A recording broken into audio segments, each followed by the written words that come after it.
But okay, yeah, then that'll work out fine. Hey everybody, this is Matt from Shadow Moses 112. We're back after 2 weeks. We survived AwesomeCon and all the awful preparation that went into it, including spending way too much time with one another, getting to know our intimate secrets and thoughts. But for those who don't know or any first time visitors of our podcast, basically this is ideally, barring any other things going on, a weekly podcast where we just go over nerd stuff and sometimes 3D printing. We talk about figure releases, figure pre-orders, things that are coming out, and then we'll talk about like pop culture types of things and shows and games and whatever is kind of happening. And what's not happening is Invincible Season 2's continuation yet. And I'm here with Pete. Hi, guys. Nice to see you again. We're happy to be back. That's it? You're not introducing yourself? Owner, creator, Shadow Moses 112. This is, you know what? This is the last one. We're stopping at 25. We're quitting. Cool. Glad we made it this far. Not. No. So yeah. Anyone who does watch this or even goes back into history knows that there were 2 weeks elapsed because basically we were just getting ready for AwesomeCon, which was honestly an awesome experience for a few different reasons. I thought it was really cool to just kind of see people and interact with like fellow appreciators of nerd culture and all the people walking around in cosplay and just kind of talking about figures, because we did talk about that at our booth a lot. Which is always fun. Honestly, it's fun to just nerd out with people who have similar things to talk about. And then the Titanfall crew was, well, they were all different things, but the one guy was in Titanfall gear, and I won't forget that because I'm looking at the sticker that he gave me right now. But yeah, and then just generally the positive reactions that we heard to like our cabinets and our arcade cabinets and everything, which, to be honest, are a lot of what Pete focuses on. So like those are his babies. So I know that as someone that works with him on these things, like it's definitely cool to see that positive reception. Any thoughts from you, Pedro? I was gonna say it was a big experience for you as well. Not only seeing that part of the nerd culture, but this was your first time really delving deep into the manufacturing process. Oh yeah, of what it takes to 3D print and produce this stuff. And not only that, but the post processing of all the arcades and other objects that we do. You saw firsthand, like cutting the decals by hand, laminating, drilling individual holes, gluing buttons, hammering stuff together, putting in the LED lights all the way around. You saw us run out of stock while we were making it and hoping Amazon could deliver in their 2-day promise. So there was a lot of that too. So we ran out of stuff, but we made it work somehow. And it was, I forgot about those, 4 a.m. nights and everything like that. Yeah. 4 a.m. Somehow I forgot about those days of 3 hours of sleep and everything.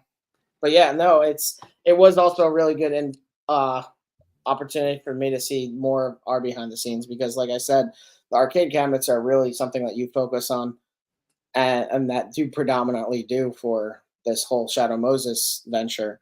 And yeah, there's a lot that goes into it. Yeah, it was also good to get some feedback, like things that people would like to see.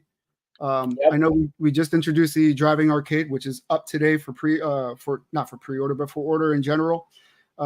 We did get some feedback from a lot of anime folks, because we don't focus on that crowd too much, and we really should.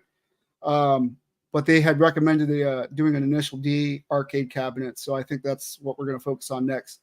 My friend Dave B is a big fan of Initial D anyway, so I'll probably gift him one. He doesn't watch this podcast, so he doesn't know it's coming, but I'll probably gift him an Initial D arcade as the first one. And that's an apology for not helping him move. I did actually help him move. You did? Yeah, eventually. We didn't do it that day, but the following week I was able to go there and help out. Oh, okay, nice. You're such a nice boy. I did take a lot of notes, so don't think that whatever you guys told me in passing, it just went to deaf ears. So we were talking about Initial D, Need for Speed. You and I talked about a Ghostbusters arcade cabinet, Star Trek, and then some of the classics like Rampage and Donkey Kong. And then somebody said that they would like to see a turnstile from us. And then An ATM, yes. And then Tron was another one. Tron. Yeah. That's another one that someone mentioned. Also, mind you, just because we're talking about it on the stream doesn't mean it's necessarily going to come to fruition. Yeah, it's just we have to take a look at it. I know I was talking to Matt in passing about the mounted gun arcades. Somebody had mentioned Aerosmith. Yeah, which is a 3-player one. That's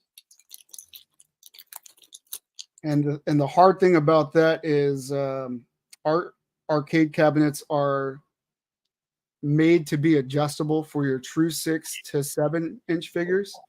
And having a mounted fixed gun might be difficult. So we have to figure out a way to be able to raise and lower that gun for use, to be able to balance those figures. I'm not saying it's impossible. I'm just saying we haven't thought of a way yet. But we also really haven't been sitting down and just looking at things necessarily. I know I haven't been. Yep. 3 years ago, somebody asked me if I could do a driving arcade, and my mind was blown because I was like, I don't know how to do that. I don't even know where to start. And here we are 3 years later with the driving arcade. So it may take some time, but it'll come. I promise.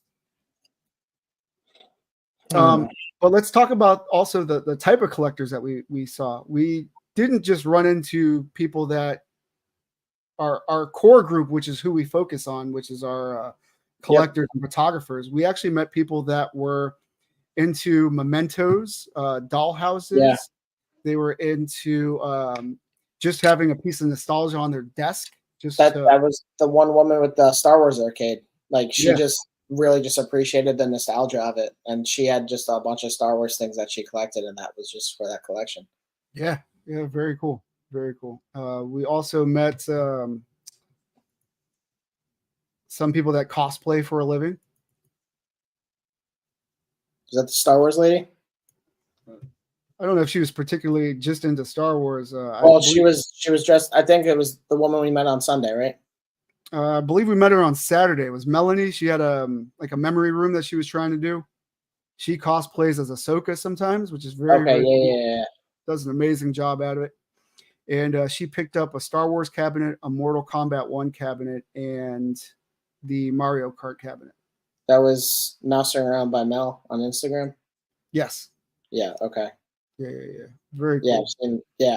I saw a few things that popped up on my reel because I follow I follow more accounts than I realized. Some aren't just not active. But yeah, I saw when you commented or reposted that from Shadow Moses. Yeah, so please tag us because anything you guys share, we definitely want to repost for that reason. There was another one too from the guy who bought the one arcade, and they bought like 4 or 6 of the milk crates too. I think that he posted something else. I forget. Yeah. He was he came by with Pac, I think, right? No, I'm talking about someone else. I'm gonna get his name wrong, but I want to say his name was Brett. I don't know, dude. There was no, that was Brett was I want to say Brett was the guy who does his own figures with the light up features and like the sound and everything. Fuck. There was also a person that did and I talked to him on email for a little bit. I think you had the main conversation with him where he did the RC cars. Yeah. Yep. Yeah. I think that was Brett, right? I don't think this so. This looks great for us, by the way. There were so many people that we were talking to. I honestly don't. And it was 2 weeks ago or last weekend. Yeah. But it was just so many people. We met Kevin, who was really into our stuff. Yep, we met the franchise. Yep. Jerry was really cool. Very, very cool. Very supportive. Very cool to talk to him and just meet somebody that does storyboards for X-Men 97 was very awesome. Yeah, he had some cool things to talk about, actually. Yeah. I was trying to pull some information about the show that he was working on that he couldn't announce. I wasn't even going to mention that, but bother him, guys. Let's try to get that information out from him. No, don't try to get that information. The mouse will have him Boeinged. I'm just joking. Did you hear what I said? Yeah, the mouse will get him. The mouse will get him Boeinged. The Boeing whistleblower. Yeah, I know. Yeah. That was it's dark. Okay. Didn't realize it was that kind of Sunday. I mean, the guy reported freaking Boeing, and all of a sudden he ends up with a self-inflicted gunshot wound in his car. Jesus. Yeah. That's not fishy at all. No. But that's not why we're here. Anyway, a lot of people have been receiving their Mezco 112 Teenage Mutant Ninja Turtles lately. I received mine, haven't opened them because I don't open things, but I did open this other figure that I received, and the chest piece popped off immediately, which is cool because it was only $400. So thanks, Hot Toys. What Hot Toys did you buy?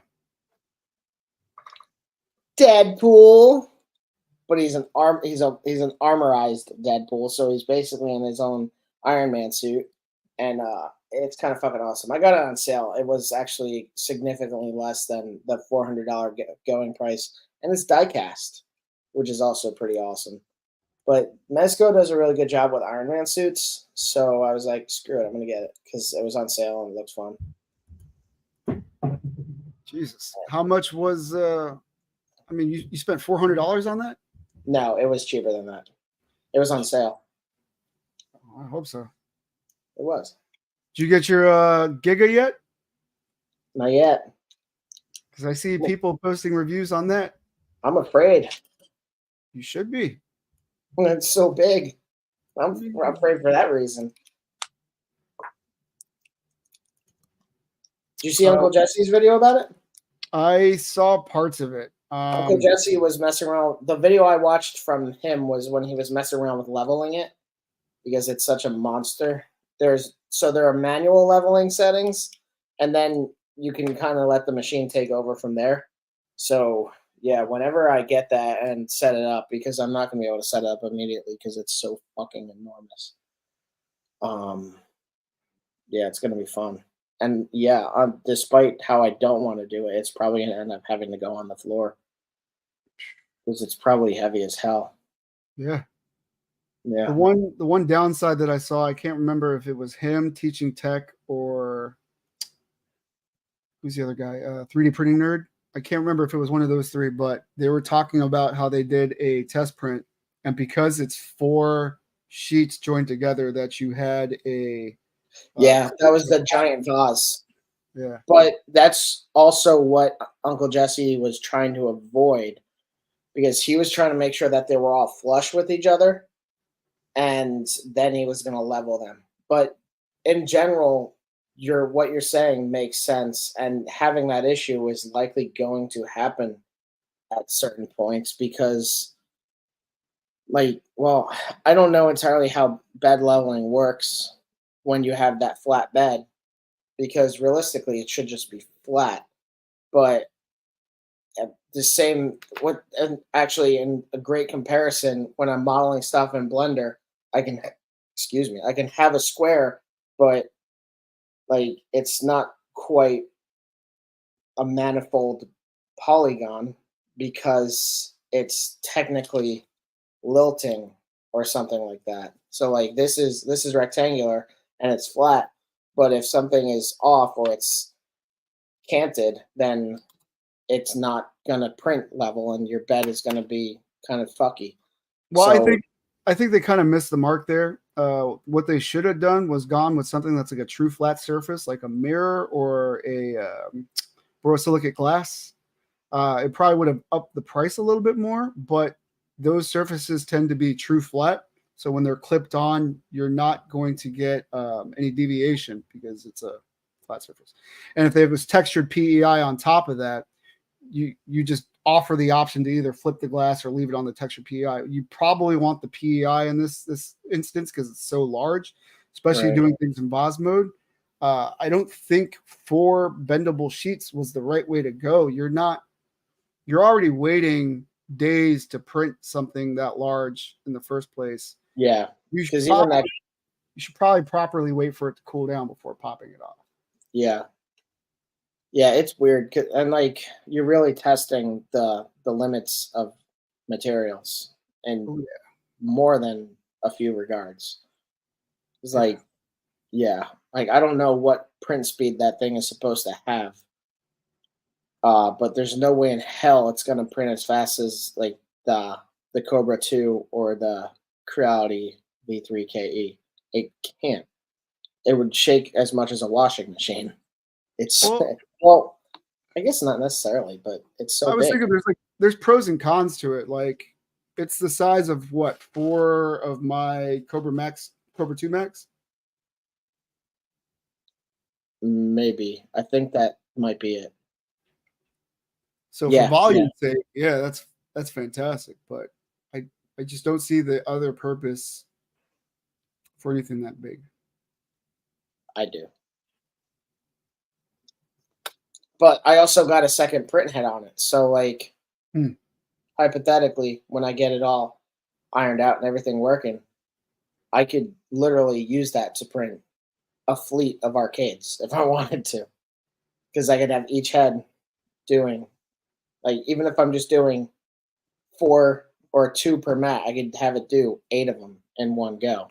Like volume printing in itself is already a plus to that thing. Even if you only have one print head, I just added the one extra one. So like even just adding the extra print head allows me to do just double the amount of printing and everything like that. So for volume, or I guess quantity of printing, it does have that reason if you needed to do that, or it has that benefit, I guess. Um, and then just having the option to print tall things if you wanted to, rather than having to worry about like there's that guy, Galactic Armory. Someone on Instagram printed a life-size Master Chief, and they used a third-party software to break it down and to essentially slice it into smaller chunks, so that it would be assembled. You'd be able to assemble it in all those bits because he didn't have a Giga to print it on. But like if he had the Giga, he would have used probably less than half of what he ended up having to do, just because it would be able to print much bigger pieces of that whole. So I don't know. What is the size of the Valaverse truck that's coming out? The Valicle is like 19 inches long. Is that the name for it? That's what I call it. Okay, that's a very cool name. I like that. Coin it. The Valaverse vehicle. This is what I call it, the Valicle. I don't know if it actually has a name. But it's like 18, 19 inches long. It's about the size of the HISS tank, which is weird, but I also don't know if the HISS tank, because it's not a conventional tank, is just sized oddly, or if this thing's too big. It's hard to tell, honestly. Yeah, it's approximately 20 inches long. Oh, it includes a 6-inch figure reaper, so that's cool. So I'm thinking about the Giga. Like, yeah, I know height for me would not be something I'm looking for. However, now I'm thinking like, what if you wanted to do a 6-inch scale X-Men Blackbird or the G.I. Joe Carrier in one print? So that's interesting, but the other trade-off there is you're looking at how it prints versus the orientation of the actual object. You know what I mean? Right. So the carrier is long, right? Mm-hmm. If you split it in half, let's say, and you stack it like this, that means when you put it lengthwise, your layers are perpendicular to the actual length of it. Whereas you want it essentially to be like a tree. You want the layers to go long ways so that it's more durable. I mean, typically, I don't think there's any real like known weakness for like your standard 3D prints, because like this one, the layers are side to side here. But if you're printing it this way, and you stand it up, then all your layers are going Actually, no, I said it backwards. So this thing was printed this way, and all the layers run up and down on it when I hold it upright. But if I were to print it upright, then all the layers would just be stacked like this. And it really I don't even know if what I'm saying makes any sense at all. But like it I would say it matters for what you're actually printing. Or it might matter. If you're gonna spray paint over it, if you're gonna do something else like put Mod Podge and then some kind of finishing layer on it, it won't matter as much. But even then, just to make it structurally sound, I would say it's probably better to print lengthwise and have that rather than potentially it. I would say it's more likely to bend or even break if you have the layers going that way. Does that make sense? You know what I'm trying to Yeah. spit out? Yeah. I know what you're saying. Yeah. It's like you make 2x4s going lengthwise of a tree and not the other way. That's what I'm getting at. Yeah. So let me ask you a question. Do we have any cons from AwesomeCon? It's way too fucking expensive. Chicken tendies with $16. No, it's too expensive. I think that we've learned some things about pricing and how we would best handle that situation with like smaller purchases. But like for people who do that, like that type of thing just on the reg, that's exhausting also. And then I think that, and this kind of is relevant to something that we recently talked about, but um, without trying to call anybody out, because there's a chance they'll never see this or know it exists anyway, we would refer people to the website for things that we sold out of. Oh yeah, And you know who I'm talking about? I do actually. We had Yeah. without calling names or anything like that. It's just a common interaction that we do typically have is do you have such and such, or how much does this cost? And no offense to anybody, and this isn't us trying to make excuses for ourselves. We do have full-time jobs. Some of us have families. I have a newborn at Some home. of us. Some of us. Some of Feel us. real cool, dude. Right. Like Matt has things that he's into also. So he does karaoke a lot of the times. He's always working on different objects. I'm not getting the thought because I'm backpedaling a little bit. You went hard. Like some of us have families and people who care about us, and other ones. Yeah, seriously, man. Nobody loves. No, I'm just kidding. This guy. But yeah, no, we spent a lot of money on the website. Let's be honest. It cost me about, I don't know if you guys care. It cost me about $200-$300 a year. I wasn't even looking. But more than anything, it cost me time. And that's time away from my family. That's time away from my friends. It's things I have to put to the side. Just today alone, I uploaded Area 51 and Mario Kart to the website. To prepare for that, I had to do pictures. I had to edit those pictures. I did a reveal video. Have to ensure that the descriptions and pricing is correct on the site. Publish post, make sure that it's properly there. And we have so many products on the site that sometimes we lose track of how much our own stuff is. That's a big part. I also want to say for people that are watching Pete say this and they're just like, wow. Let me tell you, he's still on Windows 97, so it takes a long time. But no, and like you said, we're not trying to like throw a pity party out there, but no, like not at all. we literally have some. I don't even know the full extent of the inventory on it, partially because I don't make a lot of it. But I couldn't tell you, I couldn't list everything that's on our website. I know that, I absolutely know that. And then so when I worked at Walgreens years ago, me and my coworker would have this joke, and people would be like, "Do you have any more of this in the back?" And we would just kind of look at ourselves and be like, "Processing." Like he's like, I don't know if I have more of your fucking cookies in the back. Let me go check and then I can help you. But in a similar fashion, we can't just go and drop everything we do to go and try and recollect ourselves to find a specific thing. It's like yeah, we might be active on Instagram at the moment. We see something, but like, you don't know if we're in a car or in a store or in a parking lot outside of a place with things. Like, I don't know. I was gonna make a dark joke, but I decided not to. What I'm essentially was going to say was we tried to make it easy for you guys out there to be as point and click as possible. So almost every listing that I have with pictures in it, there's a link to our website in that description. And if you click the link in bio, there's usually a link in there that'll show you our YouTube, our Instagram, and our store. I put a search option up. I put everything by name, so it's super.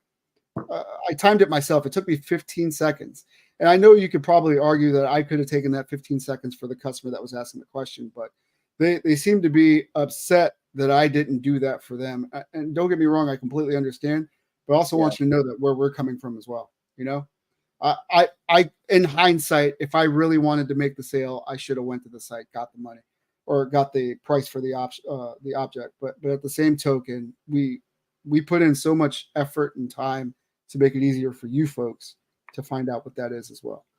Just because we don't have encyclopedic knowledge to pull out the numbers of things. And I know originally when we came out, the arcades were cheaper. We actually raised the prices by $5 throughout the last year and a half, I want to say.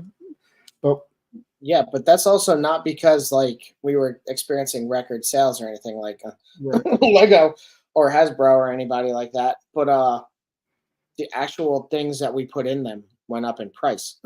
and the level of effort. So originally we were using oh yeah, that's right, material change, regular paper and Mod Podge to do the decals, but over the time the Mod Podge wears off, so we switched to a vinyl decal that's I wouldn't say it overall is better, so it sticks better, it takes less time for us to do it. We're still looking on ways to cut down that timing aspect because cutting decals takes a long time. Yeah, that's definitely a labor. I think that I found a software that'll work with like a Silhouette or a Cricut printer. So my other issue was that it needs like registration marks on the paper, and I'm worried that it's going to take away from the space that we need ultimately.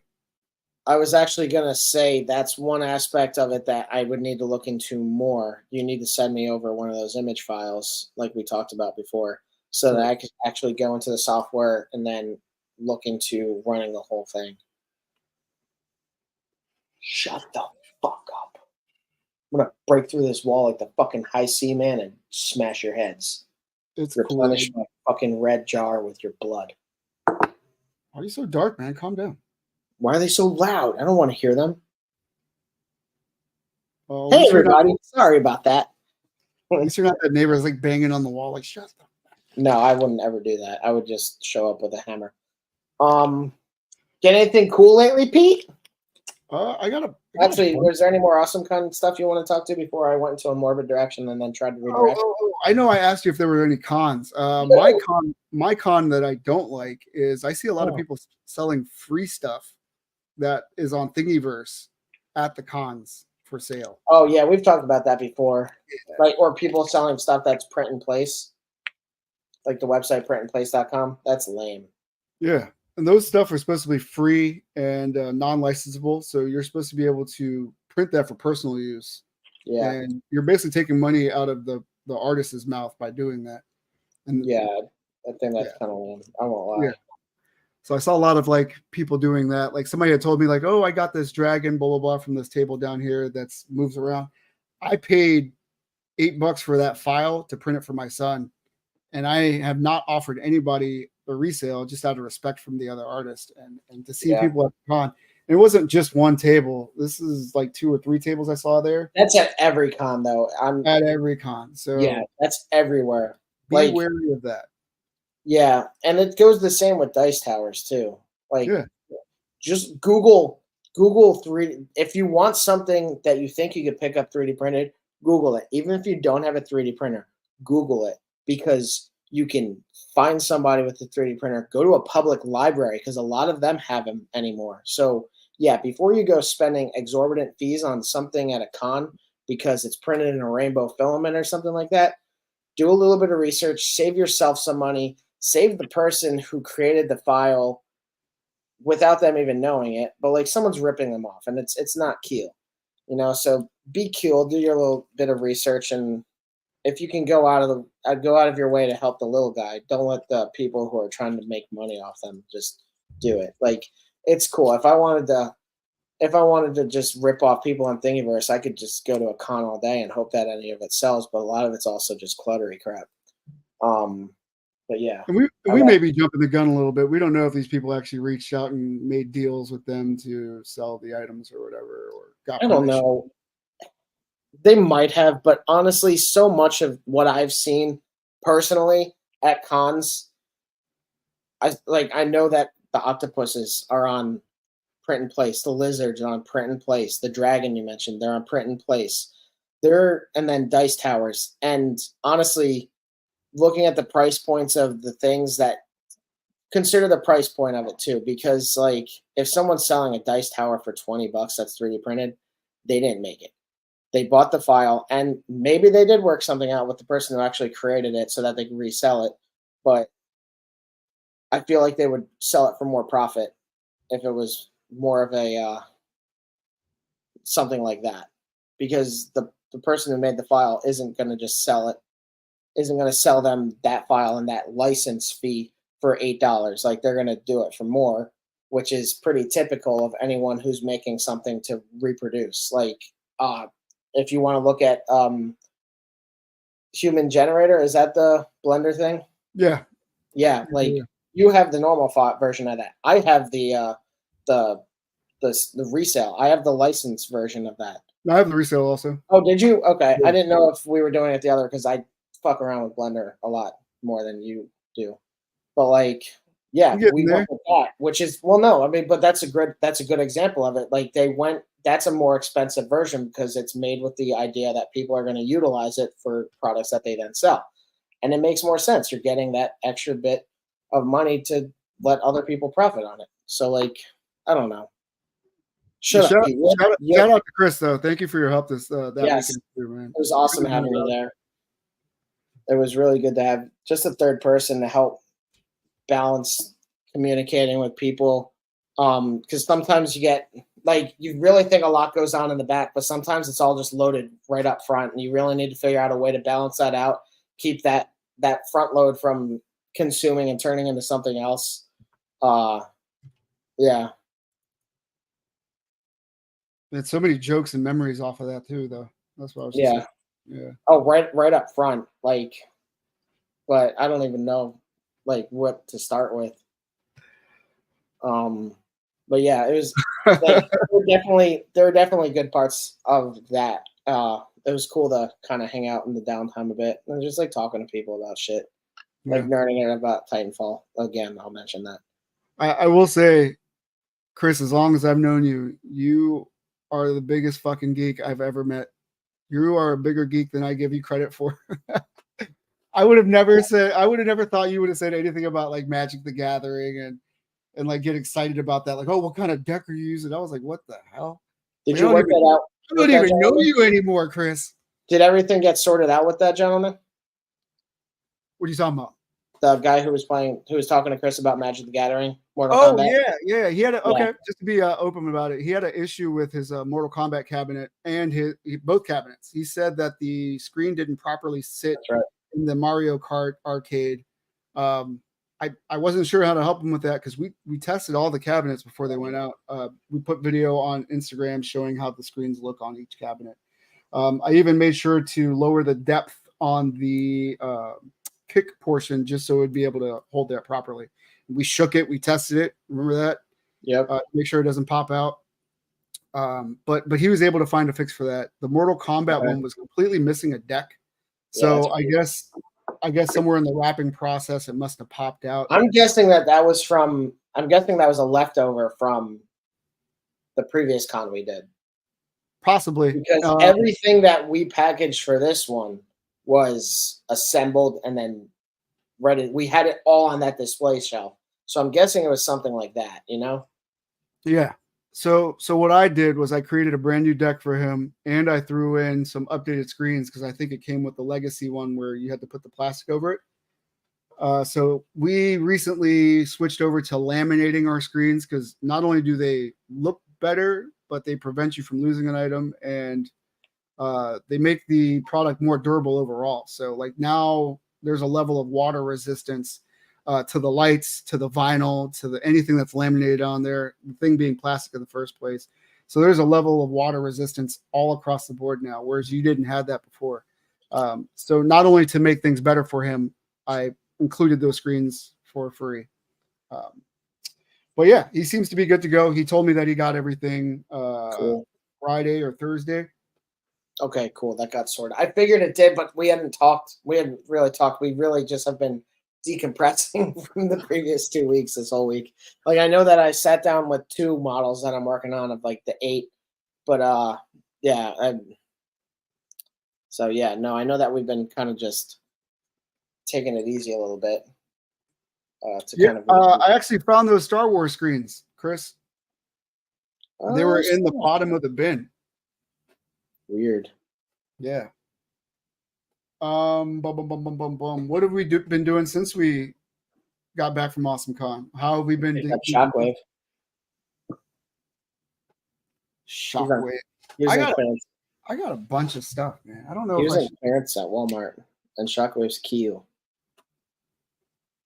So I'm debating if we should do reviews on a lot of this stuff. I do have like a lot of legacy stuff also that I'm debating. Like, should we do legacy reviews?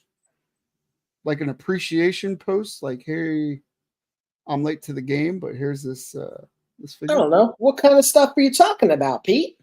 Well, I recently got the deluxe Mezco Joker. I had we talked about it on the last live. Yeah. That I got the Golden Age on pre-order, and then I saw that they were doing the animated series, and it clicked at that point. I was like, you know what, man? As much as I like those Jokers, this one is the one to get. It was like not a grail, but it was the must-have for me. So I bit the bullet and bought the deluxe Joker. I also got the MAS02 Megatron. I think you should at least show everybody what you're talking about because you were mentioning that a while ago, and you had to bite that dick. Yeah, but that dick. Yeah. The thing that sucks about it too is that I bought Optimus for like 250, 300 maybe. Even that's high. It is high, but it's expected. It was already like 2 years removed. Yeah. So it was like what? I got mine right towards the end. Yeah. 100 over MSRP, but the prices went up a lot, and they're really hard to find now. So I was looking on Mercari, I was looking on eBay. Yeah. And they had one Japanese seller that had it in stock, and it was Japanese. So I was like, I'm going to trust this more. Yeah. It's always I always get wary with things over in Japan or China, just to be totally honest. On eBay or even some third-party sites, like I know some smaller websites I've actually gotten like small Transformers from because they're like really small and detailed from like Dr. Wu and Iron Factory and whatnot. But yeah, it's always kind of a gamble. Yeah, I got that bad boy. So I was thinking about doing a review on that too, just because they're on sale right now, and if I could encourage people to grab them. I'm a big fan of the Wrecking series. I grabbed one at Burlington a while ago. I think it was like $12. Yeah, this one was $12 on Amazon. Nice. And that paired with the Vamp, I got 2 of them. So paired with the Vamp, I think will be really awesome. Maybe have the Dreadnoks chasing down the Joes. Both of my Vamps are arriving this week. Pretty excited about that. I got the 2.0 Mandalorian. Yep, grab that. I got serious FOMO from this. So I bought the first one, and I remember saying, like, I wish it came with the Darksaber. I wish it came with the spear. And I was watching reviews. I should have just avoided the reviews, but I was watching the reviews, and then it came with the unmasked helmet. They threw in the dark saber. They threw in the jetpack. Why are you looking that way? You staring at me right now? No, I'm trying to think of what I recently got from Ami. I know I got that and Nendoroid Master Chief, but there was a third thing, and I can't remember what it was. But I think it was Kaiju Daddy's first. And then I saw Daddy. he actually, I want to say he lives in Japan, so he's able to go to the Mayfex store and see what they're working on. Oh, and that's how yeah. he's able to give all those like previews of like, hey, they already announced a re-release for this. Lucky. But they did change parts of the body. So apparently the head sits higher, the paint's a little different, the cloth is different on there. Okay. Not to mention that they included a shit ton more accessories for about the same price as the original. Actually, I sold my Paz Boozloo. I actually bought the Black Series Pal. I had the SH Figure Arts one, but I sold it when I was moving because I was like, I don't need this. Now I do. He died on the show. Forget it. I don't even watch the show. Why did I buy this one? You don't watch the show? The show's actually very good, man. I like it. It's okay. But the more and more I talk, the more and more I realize, like, I think I'm just a Disney fanboy at this point. It's all right. You might just be a Disney fanboy. It, to me, and I think we've both mentioned this, it feels like a contemporary version of Hercules or some shit. Mayfax. Come on, son. Did it just pop off, or is it broken? Oh, pop back in. It just popped out. It looks like, but okay. I was like, oh man, DeLorean. No. Speaking of oh man, DeLorean, my Hot Toys DeLorean will be arriving this week too, and I cannot fucking wait. I'm getting the Pedro Pascal head. My shit's too bright. I gotta change the temperature on this. Yeah, dude, it's too bright. Change the temperature. Okay, that was way too cool. A big Legends fan. What does that even mean? A big Legends fan. Legend is a hidden temple? Why do I sound like I'm drunk? Jesus. Oh, Star Wars Legends. Is that like a line or something, or what? What does that mean? You know, I tried to give him a Mayfex Vader, and he turned it down. He didn't take that? No. Fucking the Vader is so cool. Like, I would love it more if they would have used cloth goods on the midsection, but overall, the red lenses really pop on it. It was the Rogue One version. Yeah, Star Wars Legends. The non-canon. Okay. Well, I mean, it used to be canon. They're still using it. Let's be honest. Yeah, they're doing some weird stuff. They're like, we need more content. What are we doing? Yeah. Anyway, I just got tired out of nowhere. You're always tired. Terrible sleep schedule. Yeah. That's why 4 o'clock felt like nothing to you. Yeah, it's kind of normal. I won't lie. Meanwhile, I'm like, I'm dying over here, man. I'm like, bitch, I gotta work tomorrow. And I'm like, you should have just taken off. Like I did. Yeah, for real. Man. It's too cool to take. Man, oh man, oh man. I really got like screwed myself like on that whole situation. Like my son got sick early January, which when one kid gets sick, the whole house gets sick, right? Yep. So January, we get all our floating holidays and like new hours for the year. I had to burn through all of that because we all got sick. So when AwesomeCon came up, I was like, no. Had to make up hours and stuff. I think he got sick that Monday, so I ended up having to work 10-hour days for the remainder of the week. Mara Rooney was Susan Storm in the reboot. Some stuff, Mara Rooney. Oh, yeah. So we might go as a Fantastic Four for Halloween. Oh, snap. That's funny. It was actually great. It would be great because you can just like, where's the baby? She's invisible right now. She's asleep. That was another cool cosplay, actually. There were the Guardians of the Galaxy, but Drax wasn't there. And I was like, no Drax. And they're like, he's just keeping very still. And I was like, that's clever.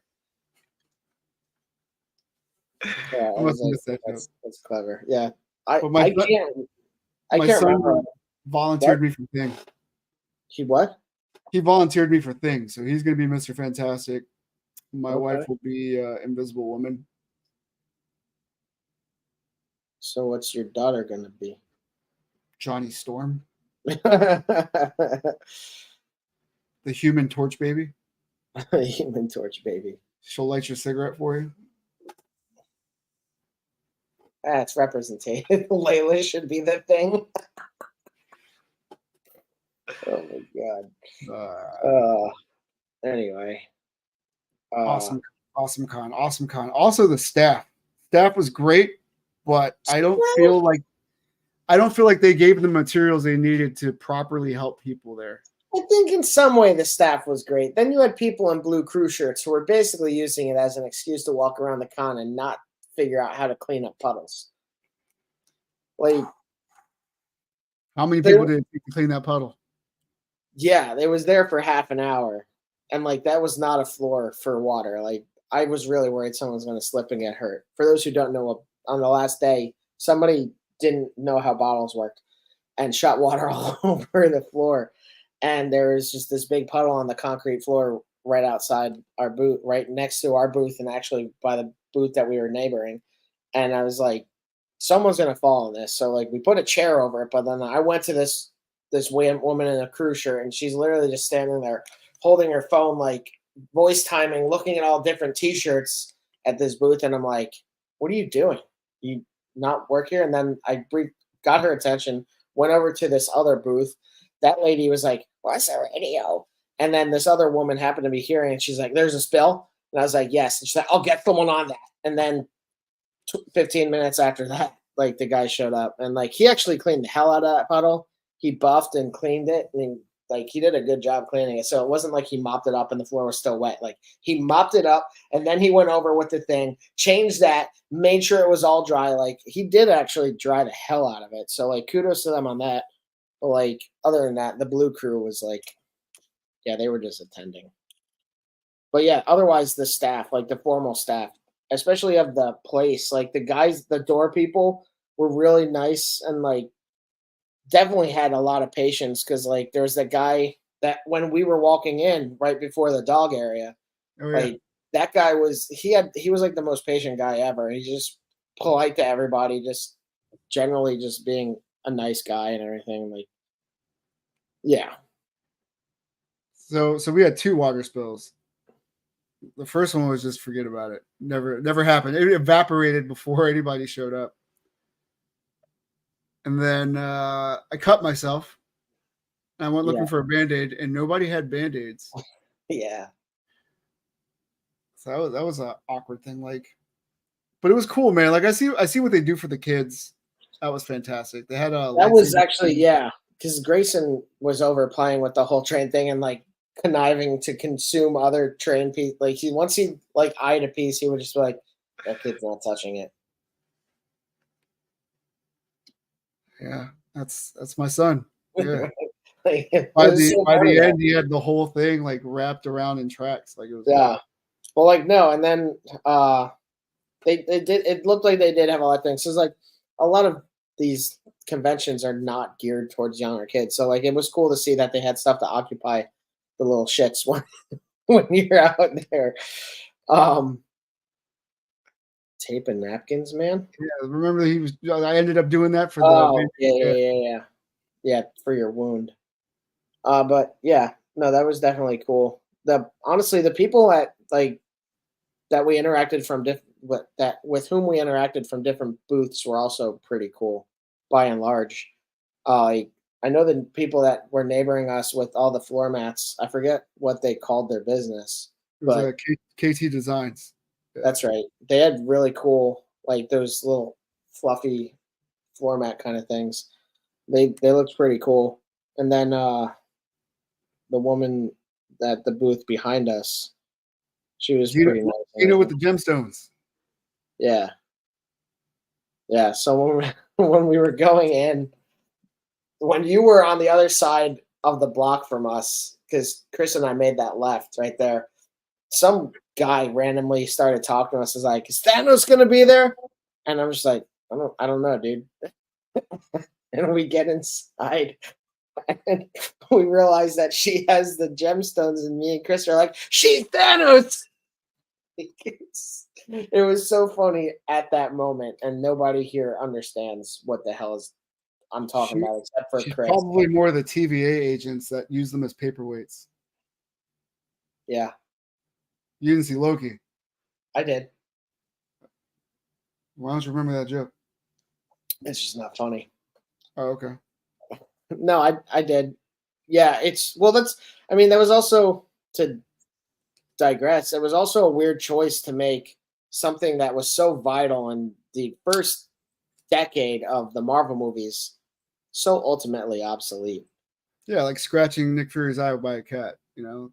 I mean, that honestly, that's a fair point. Anyway. But like these things that destroyed half of life in the universe, it's whatever.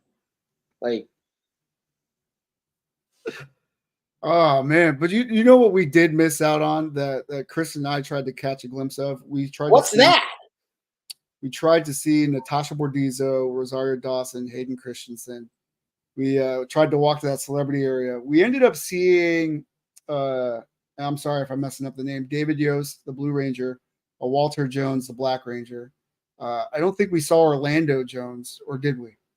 We kind of caught little peeks at everybody and just Orlando Jones was there? Yeah, Orlando Jones was there. Holy shit. He hasn't done anything recently. I don't know what he was promoting. I don't know if he was there for American Gods or something, or just be there. Oh, he was in that. I forgot he was in that. I never watched that show, but I forgot he was in that. Yeah, he had a huge falling out with that show. So, really? Yeah, they apparently fired him or something like that. Yeah, honestly, it happened several years ago. I know him from The Replacements, Evolution, and he plays a magazine salesman in Office Space. Like, this is literally all I know him from. And he's in that stupid movie Drumline, because that movie's fucking dumb. Yeah. So what was interesting about AwesomeCon? Things that you saw that you did not expect to see? I don't know, man. I don't give a shit about it anymore. They had tattoos in the middle of the floor that you could get a tattoo at AwesomeCon. It was pretty awesome.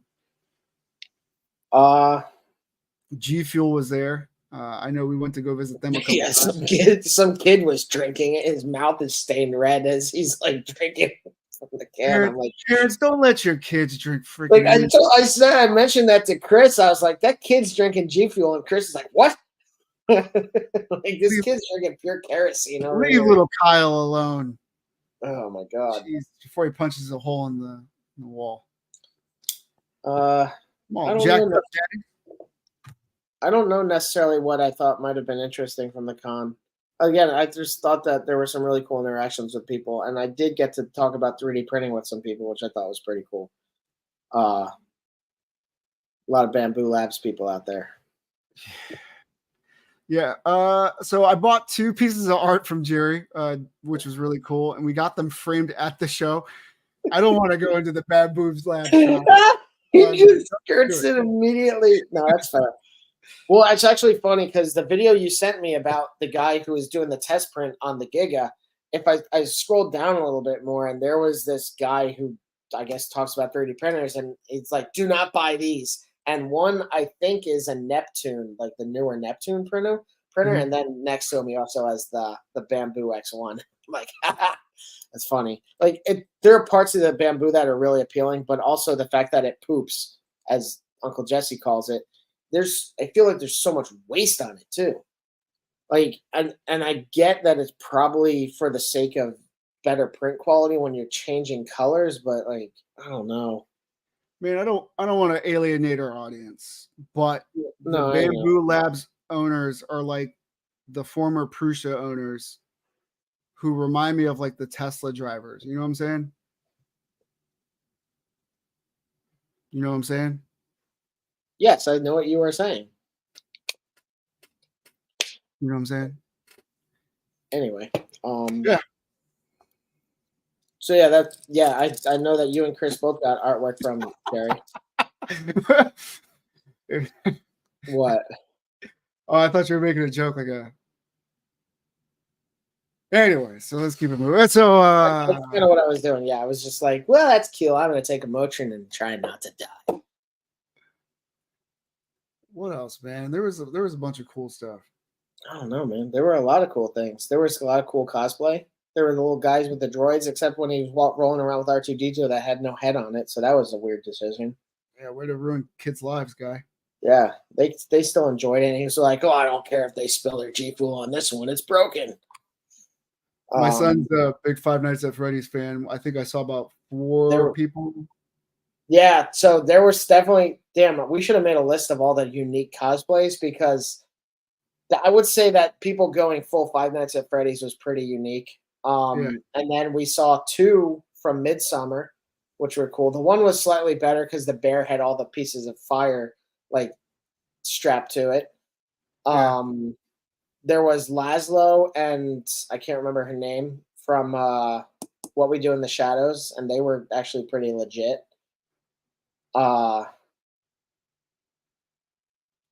We met a couple that were dressed in like some leather barbarian stuff that they had made themselves, I believe.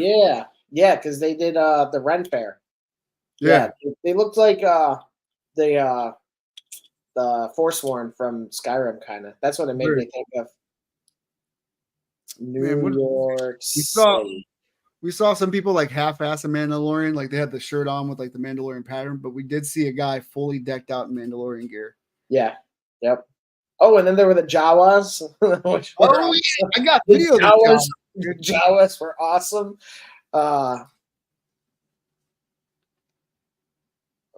else?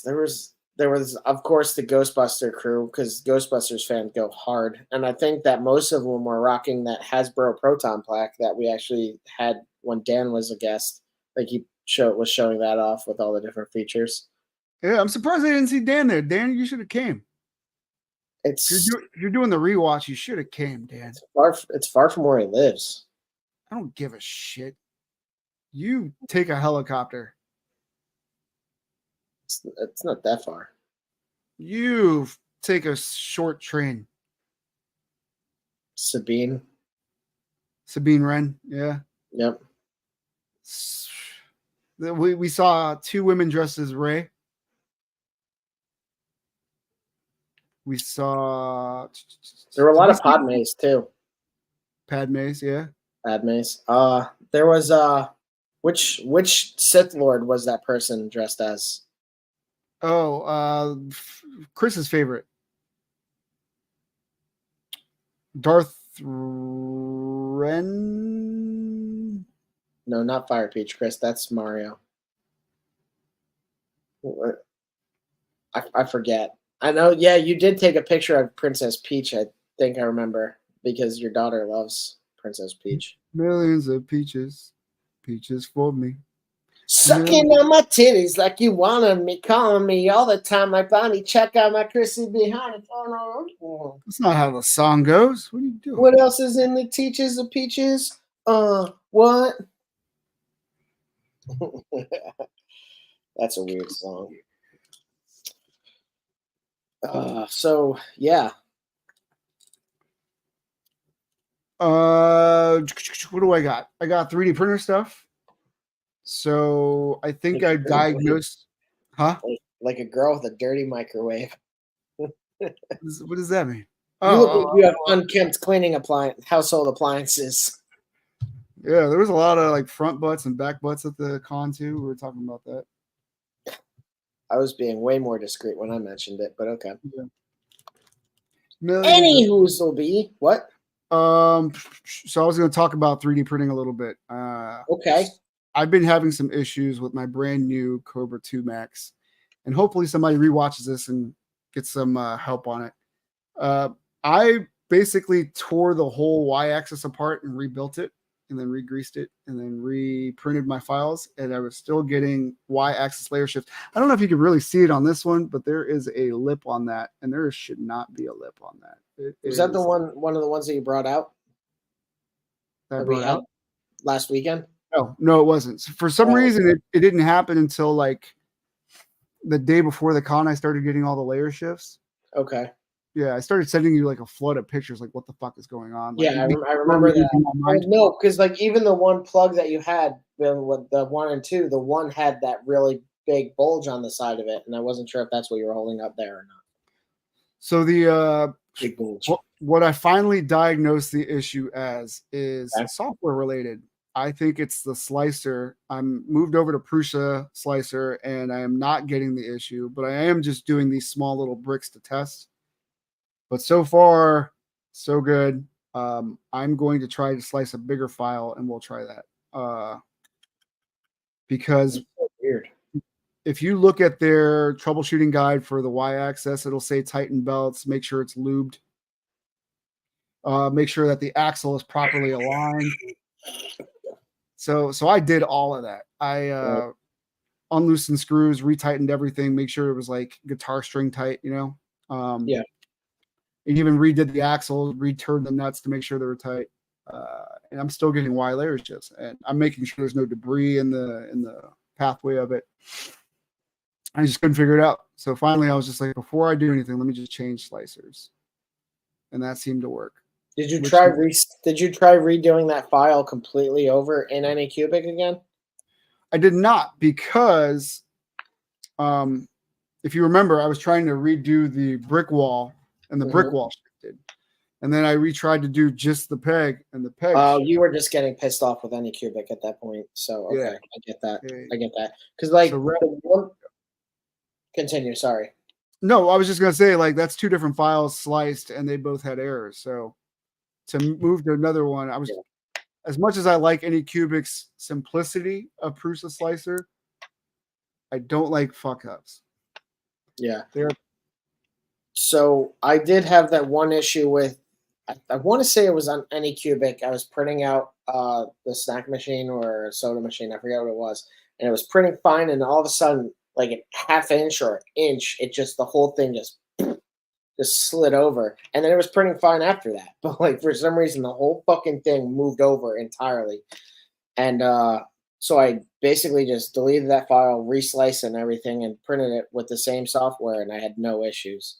So I want to say that was a fluke, but if you had issues back to back, even with different files, then yeah, I don't blame you for moving on. Well, the other thing, it was in stable mode. In stable mode it would work, but standard mode it wouldn't. But this last one was done in stable mode, and I still got the layer shift, and that's when I was like, man, fuck it, man. Yeah, stable mode is awesome. I'm glad that you finally saw that on there.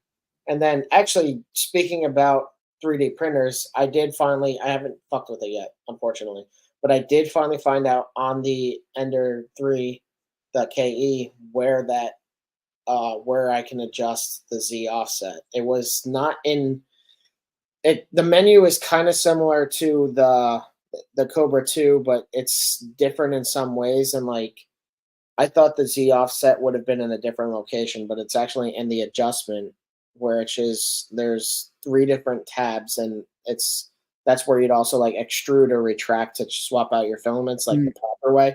But in that 3rd tab is actually where there's adjusting, and then there's some other things in there, but that's also where the Z offset. And right now mine's at like negative 2.19, I think, and I think I'm going to raise it a little bit, because the last thing I printed on that, it was dragging that first layer around, so it's definitely too close. So I'm going to try and raise it just a little bit. Is it too close? I would, like I said, I would do as like a single layer disc, because the dragging could be so loose that it's moving it around, like it's not adhering properly. No, well, I don't know. Yeah. I'm essentially, the next thing I do is print out. I'm going to do the 45 by 45 millimeter square that I do, and just see how that goes. Because like, if you peel it and the layers are stringing, then it's not close enough. There should be just enough so that you could see the distinct layers, but that they're not meshed together. Because like, I've been able to use that to gauge my height pretty well so far. And honestly, when I get that height dialed in properly on the Cobra 2, it looks so fucking good. Like, it's absolute first layer porn. When I was doing a soda machine and I just looked at that first layer and I see all the distinct stripes back and forth, it looks so cool. Just Yeah. So nice. Very nice printer. Really enjoying that. Yeah, we've been experimenting with like marbleized prints lately. Yeah.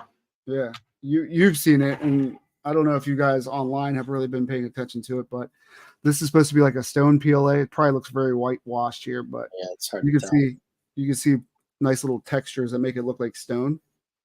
And the one that I really like is the Little brick. speckled color bits in it. Like, Yeah, the brick yeah. one is awesome, man. Yeah, the brick, dude, when I saw the brick one in person, I was like, that looks awesome. It really does look very cool. The color is nice, but just having those little flecks of brown and different little colors in there just really Yeah, does look cool. yeah. Um, This is super dope. But what we're trying to do is like affordable dioramas. So I saw, and I'm personally trying to focus on interiors more than exteriors because I feel like there's a lot of exterior dioramas. there are. Yep. Yeah, so I would like to focus more on like rooms, and like rooms.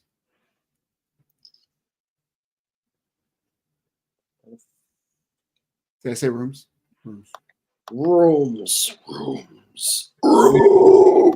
So I Speaking briefly. of rooms, Oh God. this is, well, you said affordable dioramas, and this is not an affordable diorama. It's $300. Wow. So I'm a huge turtle fan, guys. I have every freaking iteration, including the Mezco one sitting over here. I didn't even look at the promo photos for Mezco when they dropped it. I immediately put my credit card down and said, how much? Just give it to me. But this almost costs as much as the set of 4 figures with a whole bunch of items. This is ridiculous. NECA, you've been so good to us. NECA, hold on a second. Let me talk to NECA for a second. All right. Let's get in real close. NECA, if you're out there, if you're listening to me, you've been so good to us. Why are you trying to fuck us in the ass right now? Huh? been so loyal. Calm down, Jordan. now you're just ruining it. Now $300.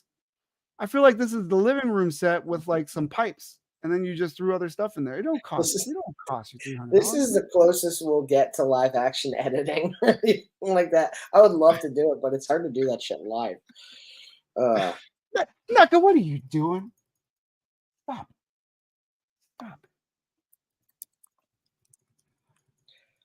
I'm gonna bring this back up.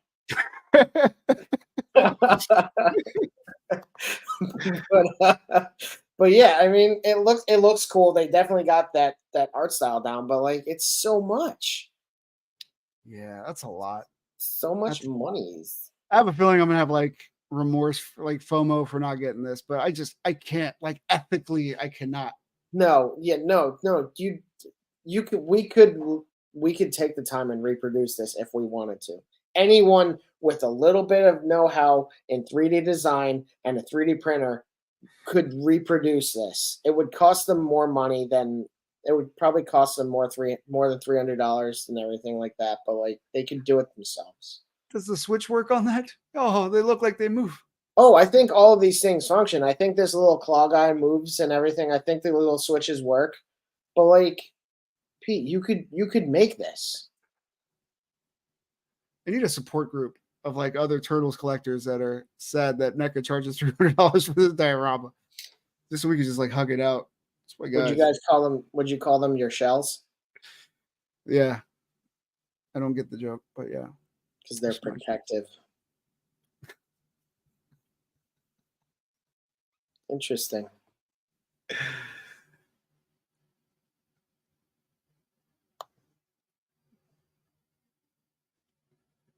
So anyway. our dioramas are heavily inspired by NECA's, heavily.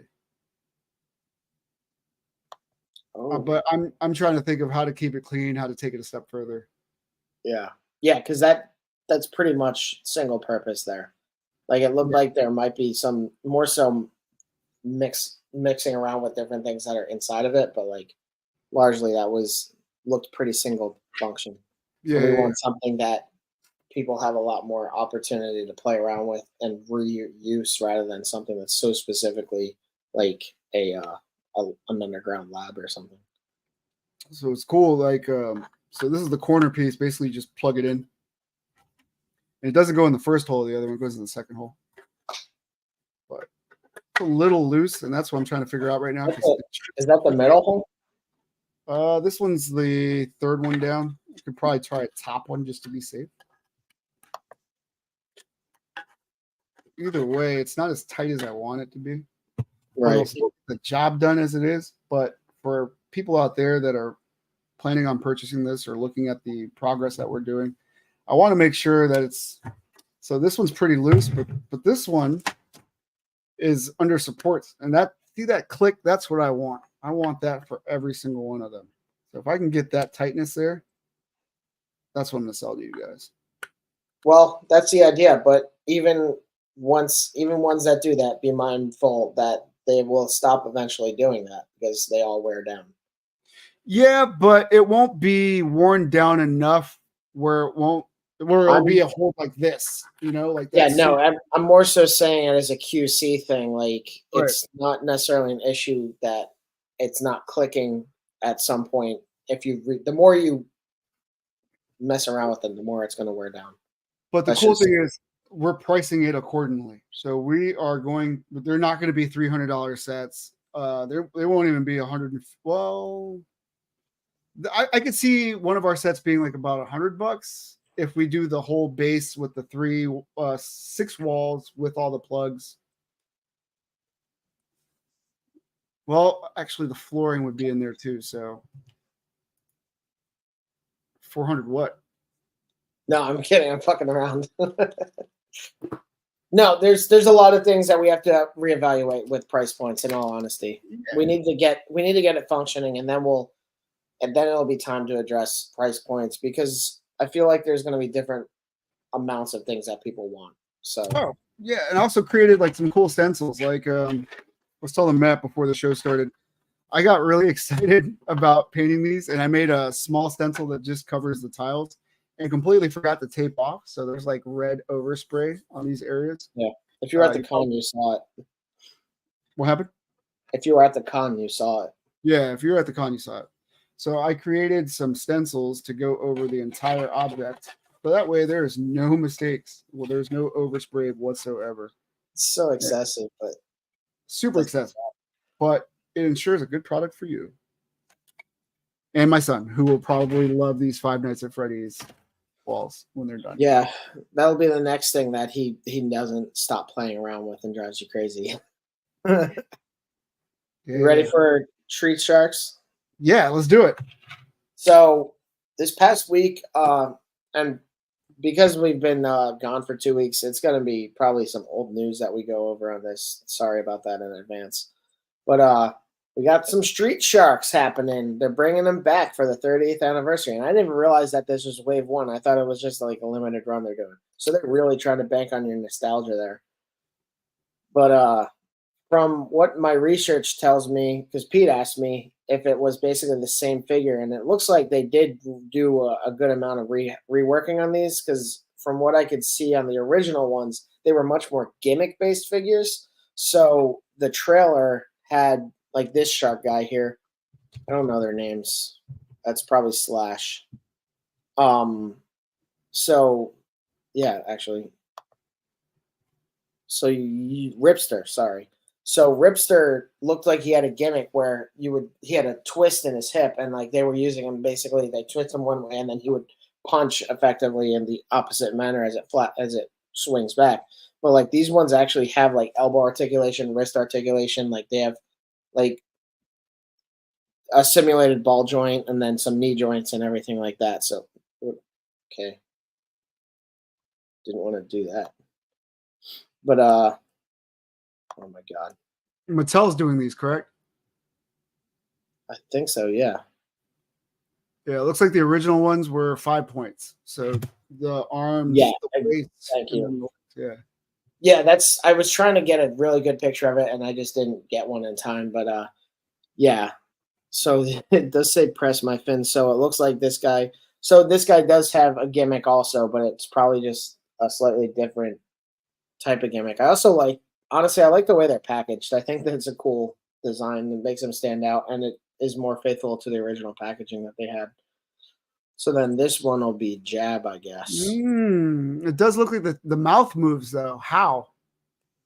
This might be, it might all be rubber down here or something, because like you can see a seam where this eye part sticks out. Uh-huh. So I was looking at your previous picture also when he's in the cage. Yep, when he's in the cage, yeah, his teeth are closed, but he's open mouth right so there. that's probably what the fin does. The fin probably goes down into the torso. Nice. And then, yeah, this is probably some kind of silicone or softer rubber plastic, because you can see right here that it clearly has a seam and not just like a socket. So there's probably just a buck inside of that, and then yeah, this attaches to something that works this jaw mechanism. So that's pretty cool. That is pretty cool. I was just gonna say, like, I could have swore, I want to say last year, I saw like a rumor about Street Sharks coming back, and somebody had like heavily articulated them. But this is a really good update. It's I hard to wasn't, yeah, they do. Sorry. I wasn't into Street Sharks growing up, but this is cool. I briefly did. I think my brother and I had like these weird rubber puppets from the show, but I don't think we had actual figures from them. Were they hand puppets? I think they were hand puppets. Man, I And think they I had remember. like a water, like then they squirted water, I think. Oh man, But yeah, these guys they look cool. I mean, I won't lie, they look funky. And then this one also has the nose gimmick, and this is where you could really see the joints coming into play. Like it's hard to tell on them honestly, but until like I saw this kicking pose, I wasn't sure exactly what range of motion. And the legs honestly probably will have not much motion. It might literally just be a hip joint, because these figures are so top heavy. But yeah, like this is a great way to bring back a line. Just really bank on nostalgia. Kids and former children who see these and who are now having kids, and they're like, "Oh, I love these as a kid," and like kind of like you and Grayson, like Ninja Turtles is a thing that you share with him, right? he's not. He's not really into the turtles. He's into Spider-Man though, so Okay. that we could talk about. Dude, I'm looking at the hand puppet Street Sharks. Those are going for anywhere from $250 to $400. Jeez, and they were just stupid rubber things. Yeah. It's crazy. Wow. This guy's selling a set for $625. Holy cow. So before I jump into one sixth scale, I did see these also. So previously I mentioned limited, what was it? Limited Run Games is doing this whole set where you're getting the Contra figures, but Hiya Toys is actually doing them. And I know that we've mentioned Hiya Toys before. They typically were doing 1/18 scale things like Alien, Predator, Terminator, and then there was another line that they had, and I can't remember what it was, but they've recently broken into 1/12 with Star Trek, and they're doing Rambo, which is kind of odd. But and those actually have soft goods, I believe. But it looks like, well, they are going to also be offering Contra figures. I don't know if this is. I don't remember this specific game or whatever from Contra, because it's been a long time. But it's kind of nice to see them throwing something out there that's not $200. And these are just obviously prototypes, but I kind of like to see Hiya Toys continue to grow, because their stuff looks interesting. I don't actually have anything except their MonsterVerse figures, which are a lot of people are really enjoying because they are probably better articulated than the SHF MonsterVerse things, because Bandai focuses on different, they're prioritizing different regards of the figures. But it's kind of nice to see these guys break into the 1/12 line, because it looks like they're going to offer some different titles, and I would be interested in seeing what else they might offer if they continue to grow. Yeah, Contra from Super Nintendo, dude. Yep.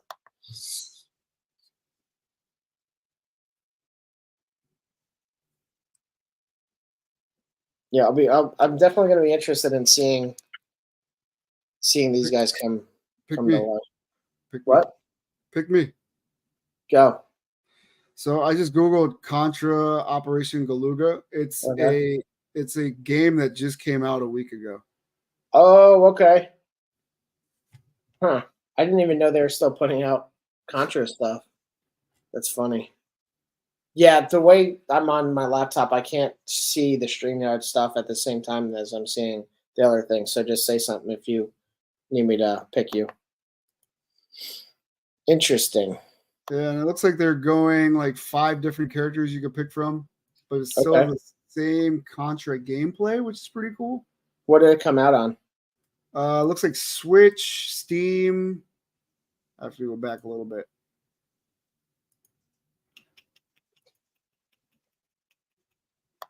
It's 1 or 2 players. Konami. Yeah. Oh, it's on PS5. It's on all your consoles right now. It's on PlayStation 4 also. Interesting. I wonder how much they're charging for this. I'd pay $20. Yeah, that is curious actually, because like Shredder's Revenge was I think $20, right? Shredder's Revenge, by the way, amazing. It was really good. So and this the is DLC 40, they keep putting out. It's $40.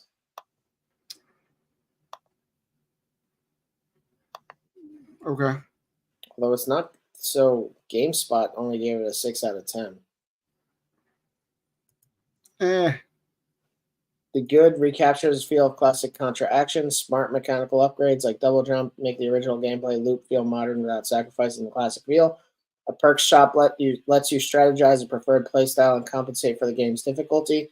The bad: the story is overly wordy and not quite silly enough to be fully enjoyable, and the visual style largely looks generic and bland. So you're complaining that it's a faithful recreation of the game, is what you're saying to me. Because that looks basically like an updated Contra to me. Yeah, that's right? super cool. Yeah. Yeah, like that's what I'm expecting from Contra. Jesus, okay, great. The Konami code better work. Can't process.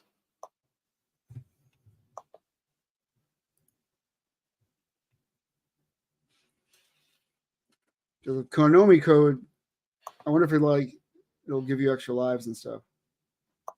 Because if not, it's like, okay, well that's not working. Konami, what are you doing? There it is. So yeah, like that's the game. That's what it was. It was a 2D side scroller. I don't know what else you're expecting. I like that it looks like it has 4-player, so that's also pretty cool. I wonder if the difficulty scales or gets easier. Well, one of the things that looks like is essentially you have different perks that you could use to kind of offset the difficulty. Well, look at this at like a 2.5 angle. That's interesting. We're back. Oh no. Wow, that looks really good. That looks like Nintendo modern. Yeah, that's that's really like what else do you want? Like they probably gave Shredder's Revenge a poor review too. Like I don't know, it feels like that and it looks like this, and we wanted it to play like that and look like this. The bosses didn't flash pink when you almost killed them. Yeah, this is why we can't have nice they were things. Orange instead. So, speaking of, well, we didn't speak of this anyway, but speaking of 1/6, back to the Deadpool figure I arrived and mentioned way early in the stream. Hano Toys, or Hano Studio, excuse me, just announced, and it's on Sideshow Collectibles and Big Bad Toy Store and probably other websites. They just announced their Magneto figure, and I'm kind of curious about this because they're 12-inch scale, so it's your 1/6 scale figure. They also have a Wolverine, and they're a lot more affordable than Hot Toys. Like this guy is, I think, $170 as opposed to like $270. He has soft goods. It has 26 points of articulation. It They look like they're much more intended to be specifically posed rather than Hot Toys, which is more of a general thing that you can only do so much with because you'll ruin everything in the figure if you move it. And then like he only comes with a single head sculpt. That's probably my biggest complaint about this figure is that he has one head sculpt. But otherwise, yeah, this is the same thing with their Wolverine figure. Is it looks like it's specific to an issue or a certain look that they're trying to capture with the figure. And I just thought it was kind of cool to see another 1/6, kind of like Hayat Toys is breaking out. These guys are breaking out too. Well, So question it's for kind you: of, Do you have yeah, a Revo Mini? a what? You have the Revo Mini, right? Yeah. Because at this scale, you could scan the head and then just rework the face and make head sculpts for sale or something. Yeah, sure. If I wanted to do that with the fucking Revo Mini that I hate. Why? It's fantastic. I think it's Fucking great for this scale right here. Is perfect. I also don't like the idea of doing that Why is that? because it's ripping off this. Not really. You're creating your own heads based on the shell of the helmet. Well, that's what I'm saying. Because your complaint is that it only comes with the one head. Well, you could just make more heads using the scanner so that. Oh, okay. I misunderstood your intent. I get what you're No, saying. sorry. No. I wasn't saying like scale these down by any means. I mean, I'm I very get what happy you're with saying. the Mafex at that point. Yeah, no, I sorry, my bad. I totally get what you're saying. Yeah, that's actually a valid point. Is to yeah, you could do a scan of this and then try to work around in Blender or ZBrush probably if you can import it into that and Yeah. get like a non snarling face. Oh yeah, here's their Wolverine though. Comic style. But they also put out a Spider-Man that was like $300, so it makes no sense. I don't know. So wait, you can't bend the arms? The arms only go like this, it looks like. Up and down. Oh, yes, fist. So there's Yeah, interchangeable hands. yeah, his arms move. Yep, there is a 90. Yeah, Okay. right there. Yeah. Yeah, they have articulation. Well, that's what I'm saying. Like they have more articulation than Hot Toys because like Hot Toys figures can do a 90 if you wanted to, but like the fabric. I had a Spider-Man figure that was just I had him it was from the game, the PlayStation 4 game, and I just had him looking at his phone like this. His arm is just bent like this. And it fucked up the fabric on his elbow. So like when I straightened out his arm, he has like fucking elbow sag. Like No, the main reason I was asking is because the Wolverine doesn't look like it has any articulation, like in the this arm. is one picture of him. It's a single. It's a seamless joint. Oh, I'm pretty certain it's a seamless joint, which honestly I hate because the material on seamless joints is always getting compromised the more you stretch it. well, how about at this scale though? Like, Even then, at that scale, dude, like there are seamless, and it's different companies. So I don't know if there's a change in material, but there are companies that do a seamless figure of Wonder Woman, and they rip. The material is like rubbery and it dries out, and then it ends up ripping entirely. So yeah, he has arm articulation. I don't collect 1/6, but that's a nice Wolverine, and It's he's got it's a swappable heads. it's a very cool Wolverine. I'm yeah, I've considered getting this figure. I won't even lie. So he has a faceplate that comes out. What's the entry point for this? 160. So this is 160. Yeah. So it's double an import. Maybe they didn't make a Spider-Man figure. I thought they did.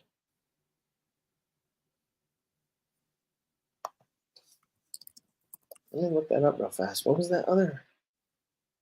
There was a recent Spider-Man figure that sold out very quickly, and I thought it was maybe it was a collab, but I could have sworn that it was a Hano Studio Spider-Man.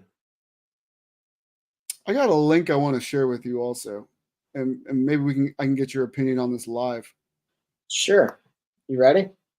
No. Okay, let me know when you're ready. I'm going to shoot it to you on Messenger. Okay. On Messenger? Yeah, because it's on my phone. Okay. Rather than join the chat. Or I can go to Messenger now and then copy it into the private chat, and then we could just it's whatever. This is a Spider-Man I was talking about. It's just Hot Toys. But it has that comic style. And they're obviously going to do a Green Goblin because he's back there. Oh. That's so weird. They included, it has this city diorama. Okay, that's why there's a tiny Green Goblin. To give you like a idea of perspective. That's weird. Weird decision. That's a pretty cool looking Spider-Man though. Oh, I like it a lot. All right, let me pull this up.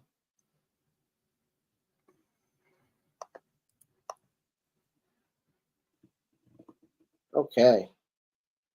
What you got? What's up? It's a 13 by 13 by 60 DTOF with acrylic and resin. So I don't want a glass display because I have little kids, and I'm worried that they're going to run into it. Absolutely, dude. Honestly, I have a glass display, and it scares me. And I don't have pets or children.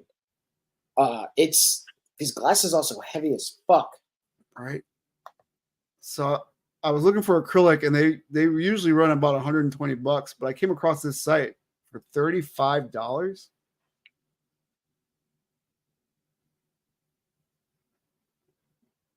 Furniture bulk discount. What does that mean? Number of cabinets, 5. Oh, that's how many it is. So if you're buying 4, the price changes.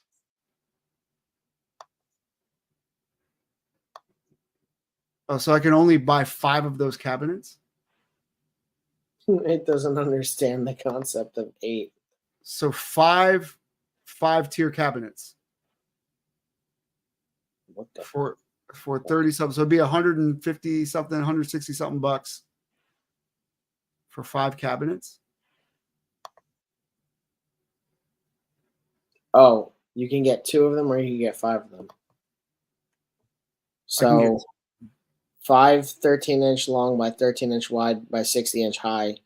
It puts you at $34.69 a cabinet. Or that math doesn't make sense. I don't get this website. Shit, I'd buy 5 and I'd just sell it to my friends at cost. Yeah. Interesting though. All right, acrylic and what was the other one? Resin, clear resin modern display stand. But if you read it, it says acrylic also. That's perfect. Like that's 3 stands there. This looks like so these are roughly all 6-inch scale because that looks like, I can't tell if that's the Comic Cave Hulkbuster or a different one. But then we see also this funky looking Hulk figure down there. I don't know what these figures are. Yeah, I think I was doing the math. It would be roughly 13 by 13 by 12. So height, which is not bad. That's what I want.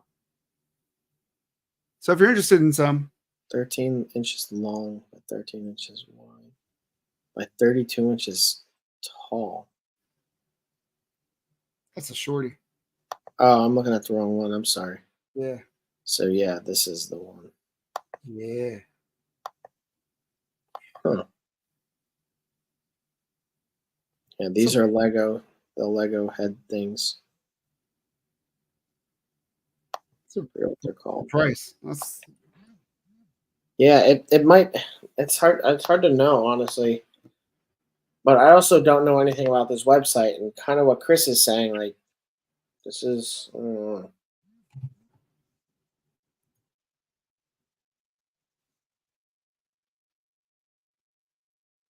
Visually similar items.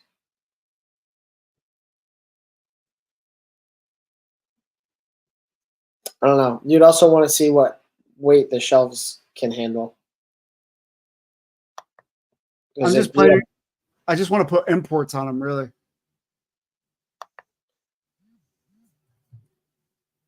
Yeah, I don't know. I'm a little wary. Who's texting me? Jesus. Oh, it is Jesus. Sorry, guy. It's Bruno. We don't talk about Bruno.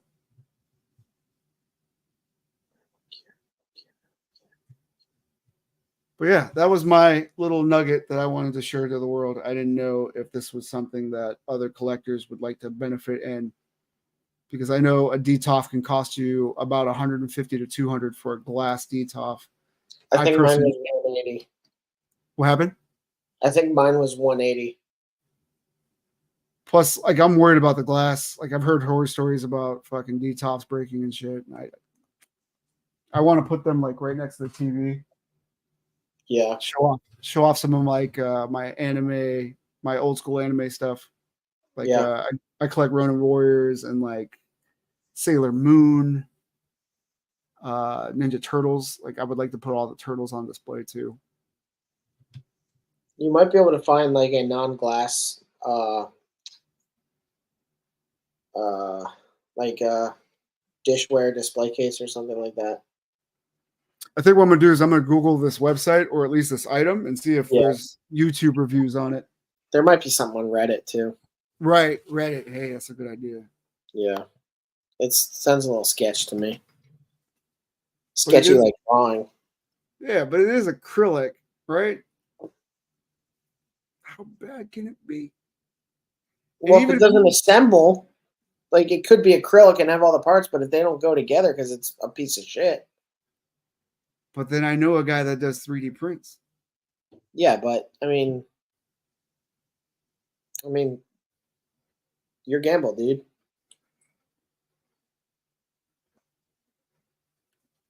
So what we got next? Oh, well, did we talk about like the Mezco Joker? I don't know. What did you want to talk about? No, what else was there? The Goonies. Yeah, I don't care about anything 5 points unless it's Popeye.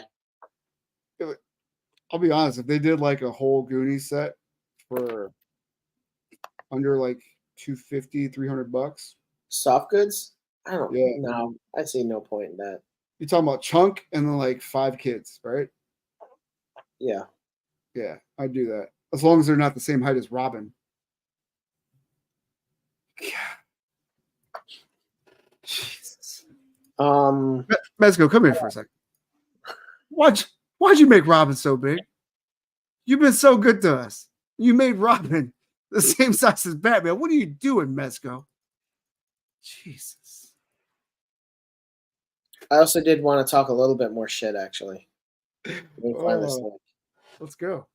So, fucking go, man. I do collect, not as many as I used to, because I used to have so many Hot Toys, but I sold a lot.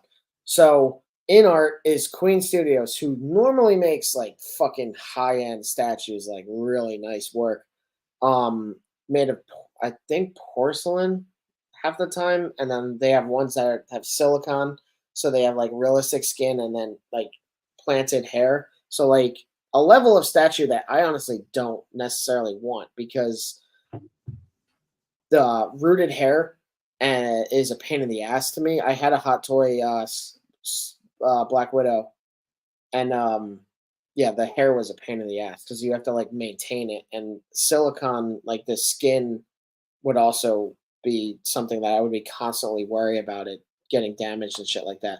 But Queen Studios also started making 12-inch scale figures, and I really just pull this up because I don't think they're worth the money, because they're $600 first of all. So you're paying $600 for a Hot Toy. Because if Hot Toys were to do this, it would be $400. There might be some different areas of quality, and I understand that some people want like that elite level, but like realistically, having had the Joker in art figure with like sculpted hair, I sold that figure. Dan was here when I opened it because like we were chilling out. I opened that figure, checked it out, hated it, and sold it online at a bit of a loss. I like, and I was talking to somebody on Instagram about this figure, and it's funny because it was speculative fiction shop that actually posted the image, and the person who did it said something about the head sculpt and then that little face doing this because the head sculpt looks good here, but like at some of the angles, like it's not great, and like even there, like it looks like Timothée Chalamet, but it's still not quite right. Like, and this figure is not going to be worth $600 fucking. It just won't be. So yeah, I just wanted to talk a little bit of shit there. Dune Part 2 is a good movie though. You should see it. Timothée Chalamet. But like right there, it doesn't even look like him. Yeah, it does. It looks like him, but like it's not the accuracy that you would want for a $600 figure. Like I want you to cut his head off, shrink it down, and then put it on each figure so that only one figure can exist at a time. Use billion-dollar technology to make a $600 action figure. But like it just doesn't work. And he comes with a fleshlight. Like, what the hell is that about? I don't even. God, man, you've got native. It gets lonely in the sand, bro. This is from Part 2. Like, you idiots. Oh, look, it's Muad'Dib. It's actually kind of cool. Oh, it's a site exclusive thing that he comes with, the Muad'Dib. The mouse. Anyway, so that was the shit I wanted to talk. But being that, on a more positive note, being that we were mentioning third party, like smaller studios that were doing things, there's a Kickstarter for these action figures, which aren't necessarily my cup of tea, but I do have friends, or at least one friend that is more into this kind of style. He collects the Animal Warriors of the, what is it? It's some weird line that has humanoid animal ninja warrior things. And like this is just another one of those lines, and some people really are into it. So like I just wanted to show some light to Zujitsu fighters, and yeah, just bring those to anyone's attention in case you didn't know they existed, and this is your wheelhouse. So go have fun with it. Look, it's doing an impression of your daughter, Pete. Arms out.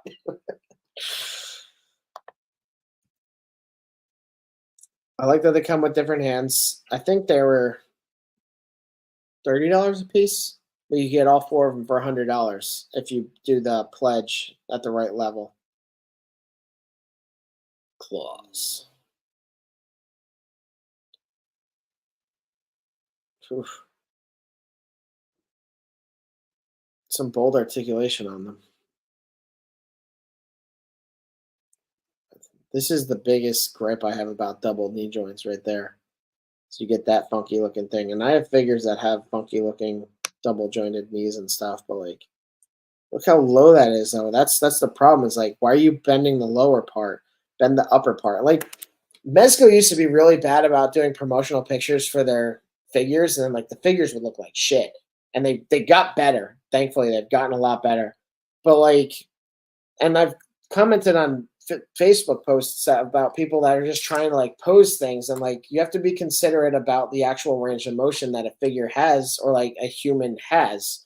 Like if you're posing something that has a double knee joint, you don't want to just bend this lower joint and just have that be the knee pose, because that looks weird. Your leg isn't actually, this is always, your thigh is always longer than the bottom, your shin. So you bend the top part and you do that, and then it looks a little bit more normal. You still can't see it because it's dark in front of my giant mane. But like, and then you get to the problem of this, which is the double knee joint of Nightmares and Doom. And that's my rant. I'm gonna be honest, those figures look corny. They do. They look really corny. They look corny. Some people are, dude. My friend collects some corny figures. I will just leave it at that. That friend collects corny ass shit. It's not so much. It's the thing as a whole. Like the heads don't look that great to start out with, No.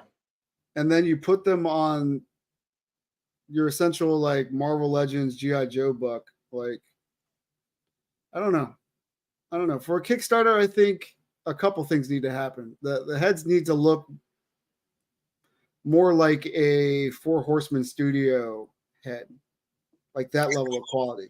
First of all, second of all, there's no versatility between these. So you're buying ninjas with or animals with ninja head or bodies. Like you should have included like some human hands, some human heads, some very generic stuff to kind of flesh it out, to kind of palette these other markets. This we're already in a niche market of adult toy collectors, and now you're going like super niche with it. Like I think I don't necessarily know about the human components to it because like the what was it Street Humans was the line that Shartimus tried to kick off.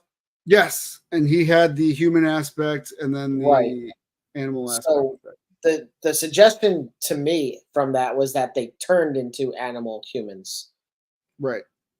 as opposed to these, which might just be animal ninjas. Like they Correct. might not transform; they might just be humanoid things. So Right. like by having the human features, like human hands and a human head, you're suggesting that they like morph between the two of them. If it comes in the Yes. same package, you're kind of doing that. And this, like, I'd really have to go to the Kickstarter to understand more of what the story behind this is. But I do essentially agree with you that for $30, I think it needs a bit more development because the paint job doesn't really look fucking great on this at all. I can't These are zoom in. 30? They're $30, or you could get all four of them for 100 on the Kickstarter. And like, It's not a bad deal. it's not a bad deal if you get all four of them, but like, it's not a particularly good looking figurine. Like here, we can really see, and that's kind of why I made a face at this point. Like the articulation in here gets really funky. For a ninja figure, it's supposed to be nimble as hell. And in general, you're going to have issues doing that with just any action figure. And I'm not trying to call out Valaverse on this. It's the same with Legends. It's the same with, and they're not necessarily nimble, but like Jazzware's Halo figures. Any buck that's made like this is not going to have that actual range of motion. The closest that you're going to get is something like Mayfax or Figure Arts because they make those extra steps to allow the figure to do that. Like I had an SH Figure Arts Spider-Man, and he actually had like this weird custom hip joint so that it allowed his buttocks, more for lack of a better word, to actually like rotate and cover up the gap that his hips would make, but it also allowed his entire hip unit to swivel out and allow him to get his knees almost to his chest. Because like Mayfax doesn't even allow you to do that. Like you can pull the joint out and everything like that, but like that's as without really going crazy trying to get it anymore. That's about as high as you're getting the knee. And like Spider-Man is supposed to be this super flexible character. Like you can't even get him into a cannonball pose. So for ninjas to have like that's probably the most dynamic pose you get those things into. And Can you go through a realistically, couple more pictures? what? Can we go through a couple more pictures? Let's see if they at least have a butterfly, you know? I think that's super important. Well, the Panther is probably the best. And then you see that face. Never mind. Yeah, like that's the thing is, and they don't look particularly good when they're posed. Like it doesn't look like they have the butterfly joint, but like the more you move the figure around, the worse it ends up looking. And I get that these are early prototype figures. Hi Heather. But Hi, Heather. they have toe articulation, Pete. That might sell you on them. But that's what I'm saying. Like for $30, the price point isn't bad, but I feel like there needs to be a more like a level of generic character so you could cross swap them. I don't know. Yeah. I don't. I hope they fund. Small studios deserve all the credit. Seriously, and I didn't. My intention was not to end up just like talking trash on them. Yeah. I Uh, don't feel like we're talking trash. I feel like we're inside. What we got? Nah.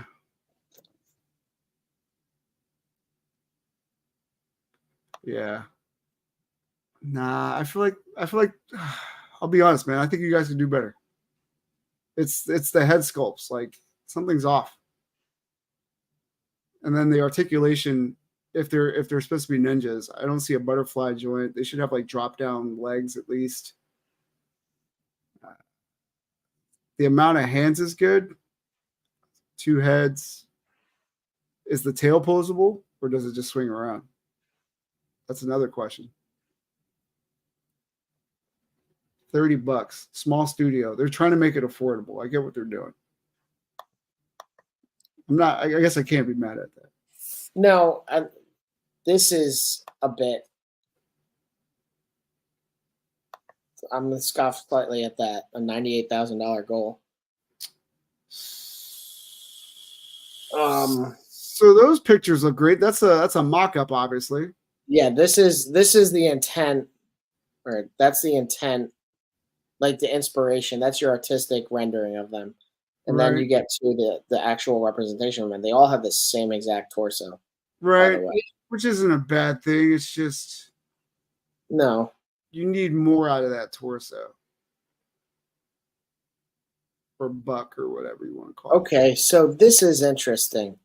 I need to figure out more about this actual studio because you may already be familiar with our 15-year journey in designing officially licensed products featuring beloved superheroes, awe-inspiring robots, and mythical monsters. So you guys have been doing this for 15 years. I feel like your figures that you are creating out of your own love and appreciation for it should look a little bit better. And crafted by legendary Four Horsemen Studios, our action figures are a pun blend of artistry and playability. I'm not indulging in that pun. 30 points of articulation, standard. 2 interchangeable heads, which is good. The 8 interchangeable hands and paws, okay. But it's we have the same pictures. I was hoping maybe we'd see a little bit more. Paolo. Yeah, same thing. But again, this is also not my wheelhouse. Like, I'm pretty sure that if I show this to my friend who collects the warrior, I can't remember what they're called, but like he might actually think this line's pretty cool. So again, like not my wheelhouse, not my real place to make an actual assessment or judgment on them. I didn't mean to just tear them apart. Kind of happened, but like this is the line that I'm immediately comparing it to mentally is Animal Warriors of Primal of the Kingdom. This is the second series of these, but like these are also a Kickstarter, and I just want to say, look at what they're offering. Can we look at their Kickstarter? Yeah, let me pull it up. So these are a little bit more stylized in the face, but it's fitting. And I also saw that they're 4 inches. They're a 4-inch line. No, I thought they were 6-inch line.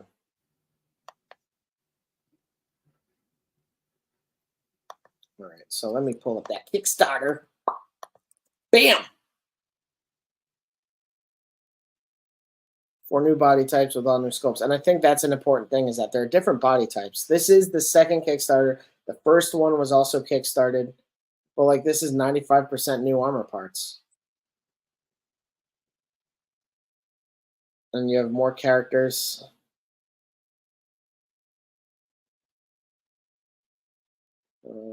Not.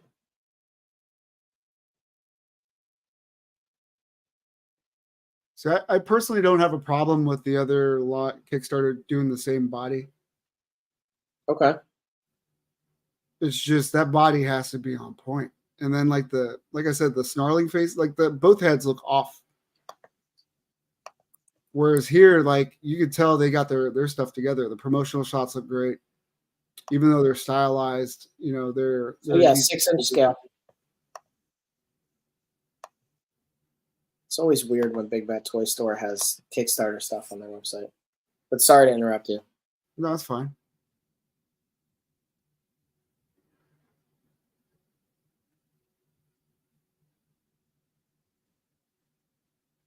You know what's funny is that I said that they need to look more like Four Horsemen, and then it said by legendary Four Horsemen artists. I was like, yeah. Oh, what happened?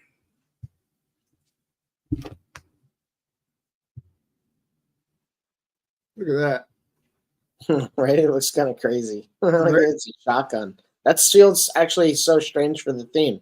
It looked like they all, like guns coming into the theme really kind of changes the tone a bit. They look like they're gladiator warriors, and then this guy's packing a shotgun.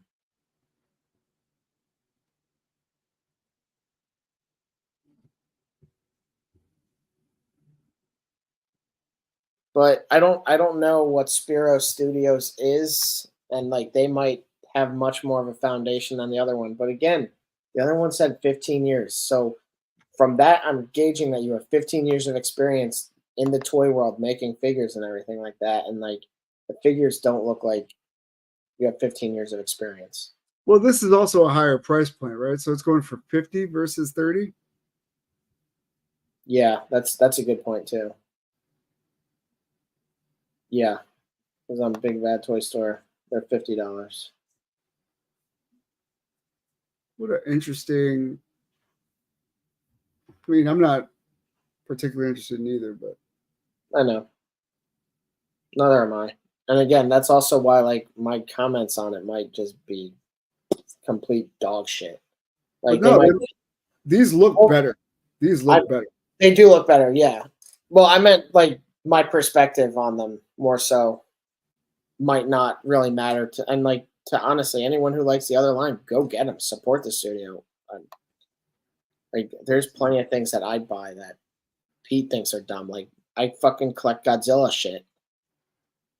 Pete, what do you think about Godzilla? What were you saying about any conversation I had at AwesomeCon about Godzilla? So kaijus are stupid. Okay. Like right there. Like, so I mean, yeah, no, like it's. But you're talking to the guy that got a Where's Waldo figure sitting right behind him. Yeah, but that's a cool figure. Actually, seeing Warrior Evans do his photography and always have Waldo hiding in his BTS shots, this is what made me get it. So thank you for that, Casey. Appreciate it.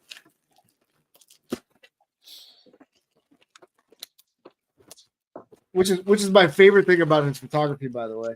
Not only does he take excellent shots, but he always has a behind the scenes shot, and then Waldo's like hiding. I like when people do the behind the scenes because one, it's really cool to see how they get that to work, but also it does give more insight into the actual effort it takes to make all these things come to fruition. It's not like just for me when I was first starting out in photography, it was to see how their lighting is set up because that is really hard to nail. There was this one that I remember. It was Joker like falling down out of like a skyscraper, and like it's an overhead view. And what they ended up doing was using like a piece of plexiglass or something like that to have like the bits of debris and everything on it. And then the Joker was completely supported in a way that you couldn't see it. And they had everything like the city street below and everything. Like they actually used scaling to like play with your perspective and everything. Like this was years ago, so I can't remember exactly how they did it, but like it was really cool to see that behind the scenes process. And like even I know that I think D Amazing has shown like behind the scenes stuff on some of his pictures. There I really need to start getting better at remembering the different people I see on Instagram that do all these things, because there are a lot of photographers I've seen do awesome things on Instagram. I remember the other photographer that we were trying to talk with, Rocco. I said the guy from UK that does the half naked photos for Christmas. It's Plastic Snaps. That guy is fucking amazing. He's the one that did the turtles disarming the bomb. So he had them on like 4 spray paint cans and then the glass sheet on top, and the turtles just laying on top like this. But it made it look like he was swimming in the water trying to disable the bomb. Real cool shot. I think I remember that. Godzilla? I say Godzilla funny? You say, oh, okay. Who, I say Godzilla? Or does Matt say Godzilla? I don't know. Just maintain your social distancing. Is he trying to get us to say like I have no idea. It feels like a trap. it is a trap. You got anything in your pile of loot, by the way? No, I had everything shipped. I have something that's apparently coming in to stock soon, and I can't remember what it was. Single jointed. What? Who made that? That's a good question. Who the fuck makes this? 5 Pro Studio. Oh shit! I only have Mezco stuff in my pile of loot: Green Goblin, Snake Eyes, and then I bought the 1/6 scale statue of Doc Nocturnal. I got the Jada Toys trio triumvirate over here, the Mega Man, Cold Man, and Heat Man. And Yeah, you gave me shit because I didn't open them that day. I'm going to do reviews on all this stuff. I really want to do reviews. Even on Waldo, I'll do a review on Nice. I do want to do a review on the Vamp, actually. God, editing takes so damn long. You know what the easy suggestion that I can tell you is to take notes of the topics you want to talk about. I did this for the last video, and then do a single still camera and then have your hands work around it. And that way, when you're editing, you're just really splitting the video and just taking parts out. That's what I kind of had done. Like when I was reviewing a figure that I ended up not posting a review on because I forget why. Probably because there's an old figure or something like that. But what I essentially did was that. And then I just left a gap and then whatever I was talking, and then I went on to the next point and stuff. Yeah. It's a super interesting figure. Who made it? I already forget. 5 Pro Studio. Oh, okay. I was thinking it was Jada for some reason. So he has like single jointed knees, but then he has like this side hip thing. What the hell? Yeah. And then How's he look? it's decent range. Well, he looks like Waldo. I mean, but like, I don't. You're holding it. Yeah. I mean, overall, like if you're getting Waldo to hide, perfect. But I imagine him doing like some fighting scenes with some awkward characters, like him versus Mando. Oh, it's from Blitzway. Where's Waldo? Blitzway Right here, bitch. Come see these hands.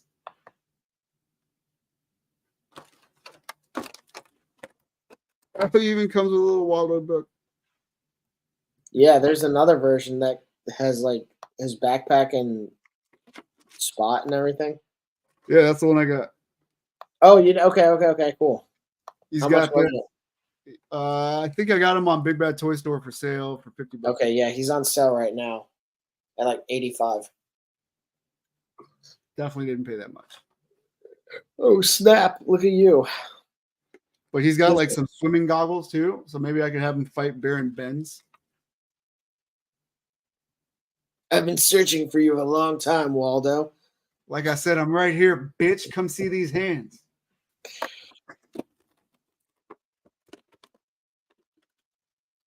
Yeah, that's pretty cool. Yeah, that's pretty cool. My friend actually did pick up one of the Jada Toys cereal characters. I forget which one. And then actually at AwesomeCon, there was that guy that was dressed up like Captain Crunch, and I let him know about the Jada Toys line. I was like, just look out because they'll probably eventually do it if they haven't already. It's like they did Count Chocula and the Boo-Berry one. That's the one I think my friend got. No, you were saying what? I got Boo-Berry. Yeah. But there's also Frankenberry and Count Chocula. Yeah, that's it. Ooh. You sleepy, baby?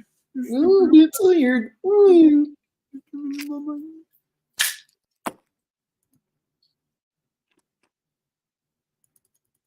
Matt. Yeah. What are you doing What are you doing right now? What am I doing right now? You've done so much for us. And this is how you repay us? What have I done? I don't know. I just felt like doing the Zoom joke. Yeah, you just really like doing that. I see. Yeah, playing it out. But, well, speaking of what am I doing, I am working on a few things. Now that I have a larger printer, I'm working on making some changes to something I was previously modeling, a transport van. Now that I have a larger printer, I can print it in larger sections and not have it in so many little seamed parts. So I'm working on getting those together to actually print on my Cobra Max in the near future. I'm working on a surprise vehicle that I don't know if I want to mention yet because there's still a good amount of work I need to do on it. And then What's the Cobra Max? 17 inches wide. It's like 2 inches yeah, short. 17. So I should be able to get Printed diagonal, maybe. no, I'm so like one of the things I wanted to do about the transport van was have the section in the middle swappable. So you could do like just a solid panel van, or you could have doors on one side or the other. Uh just give that option. And then so right now I'm working on getting that middle section of it to be solid because part of that actually is incorporated into the framework of the cab, and I want that to be able to pop out or pop in. And then I need to finish making the base of it. And I also want to look at different opportunities for detailing the bottom of it, which I don't really want to spend too much time detailing, but I would like to have something so it looks kind of like a car. So having some kind of balance, even if it's just a few pipes and shit sticking out, I don't know. I forgot Chris was threatening Captain Crunch. Yeah. Don't. I remember you scratching the roof of my mouth, man. Like eating fiberglass. So tasty, though. It's delicious. I love that cereal. Yeah. Couldn't go for all the sugar cereals as a kid. I liked Kix, and I still do.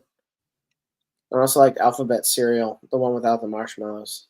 Because I don't like marshmallows. I still actually don't like marshmallows. I like them over a campfire, but otherwise I don't really. I don't even like them over a campfire. Honestly, like I'll eat, as a guy that doesn't complain about much food, marshmallows are my least fucking favorite. I can't stand marshmallows. You're just not very good. Right? It tastes like balls. Cocks. I don't dicks. know. I don't know about that, but they don't taste very good. You've never had balls in your mouth before? Come on, man. Nah, dude. What am I working on? I am working on finishing up the prototype for the walls. I got a request to do some arcade decals, so I might focus on those before I start taking on a bigger project. Okay. As I showed you guys earlier, I have the connection piece that connects the walls fine. I kind of want them a little tighter just to avoid any issues. The corner piece ended up working out just fine, so I am going to make those pegs a little bit bigger. Also, I need to figure out how to support this properly while I'm printing because that sag right there is going to be an issue. Created the stencils for the Five Nights at Freddy's walls. I got the wood floor design. I am just working on adding texture to that, which is in hindsight much easier than I'm basically teaching myself Blender a little bit, trying to subdivide and learn how to put in grooves. Hopefully that branches into actual modeling in the future. But I got to start off small. So maybe I'll do like a alcohol bottle as my first project. All right. I'm just gonna say the first thing I ever made in Blender was a minigun. Gonna throw that out there. But you also took classes on a different program that was similar to Blender, so go F yourself. I did. I took classes on Maya, which is Maya, very similar. Yeah. And I did make a USB drive on that, so yeah, okay. So anyway, and then we're moving. So after I do the decals, I'm doing initial D. I'm going to focus on Donkey Kong. I already have the decals ready for that, in the sense that they're ready to be formatted into our template. And then initial D, Donkey Kong. And then I'm going to do a Five Nights at Freddy's request that somebody had. Because I figured my son will also be a big fan of that. So we're going to be working on those 3 decals while I'm simultaneously working on the wall. After that, I want to do the pinball machine. And then I had an idea for a cocktail type arcade. The sit down and play kind of ones. Oh, well, you could also do honestly, you could also do a Pac-Man one like that. Old school Yes. Pac-Man. Yes. Because someone actually mentioned that at the con too. Because they were talking about how they saw one of those, and I was like, oh yeah, I played on those. Those were awesome. Cocktail tables. Is that what they were called? Yeah. Okay. And then what was the other project we were talking about that we wanted to tackle? Turnstiles? Pooping your pants? Not pooping your pants? I'm working on an ATM machine, and I already have a very good idea of how I'm going to do it.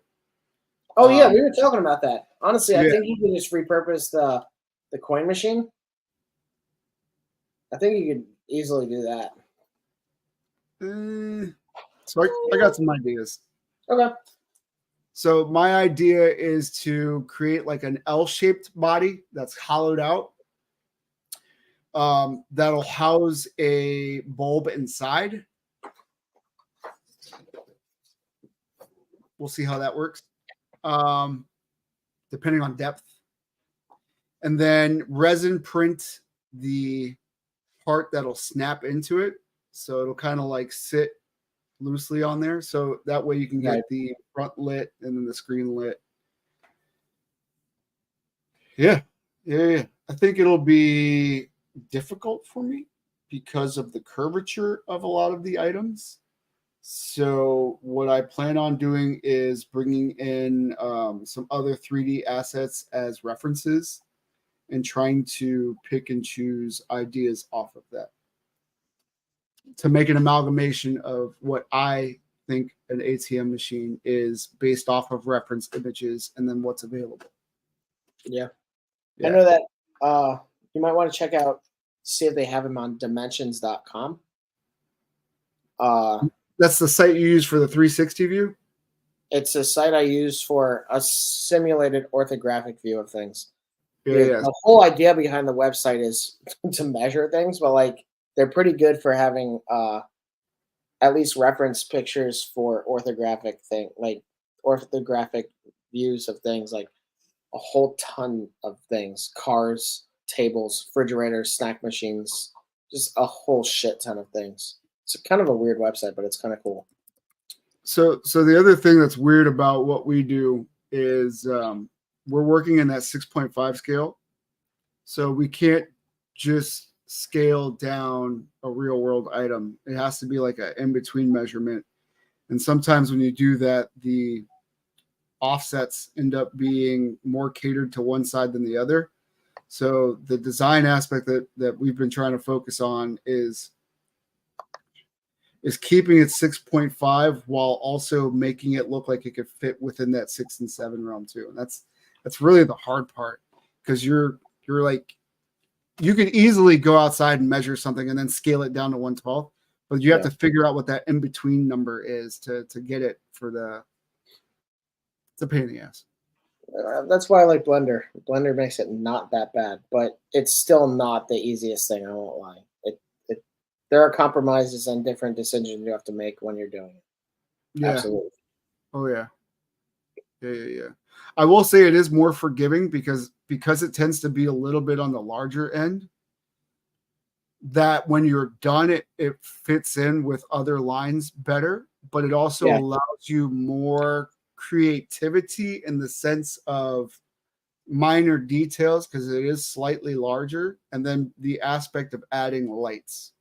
So if we stuck to a true 6, it might be harder to squeeze in a light set or figure options out at a smaller scale at this point in time at an affordable price. Yeah.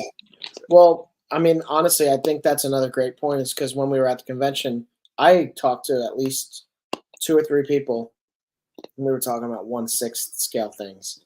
And like, there's no way that you would use 3D printing to create the majority of props used in like toy photography at a 1/6 scale.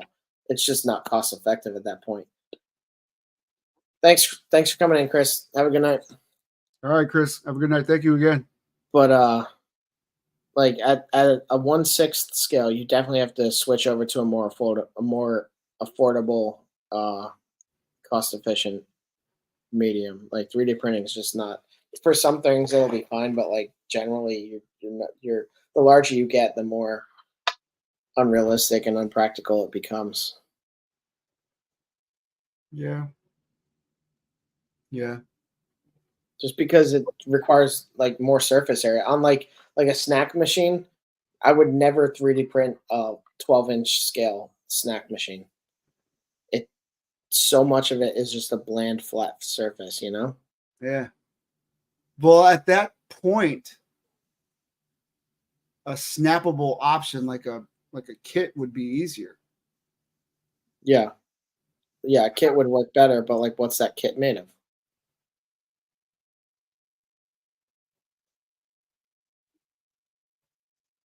Well, that's all we have to talk about today at Shadow Moses 112. Next week, Shadow Moses 16 will be the new. You got the gears turning now. Well, anyway, know, we're focused on 112. Damn it, we're focused on 112. Yeah, I know. That's why I did that. I need a new battery for my my thingy. So this week I'll be working on calipers. all the 3D printed stuff and then doing reviews. I'll try to keep them short. I'll try to keep them sweet. You know, we're not as nice and unparalleled or the amazing does with their reviews, but we're pretty short and sweet with it. So You are. Mine are like an hour long each time.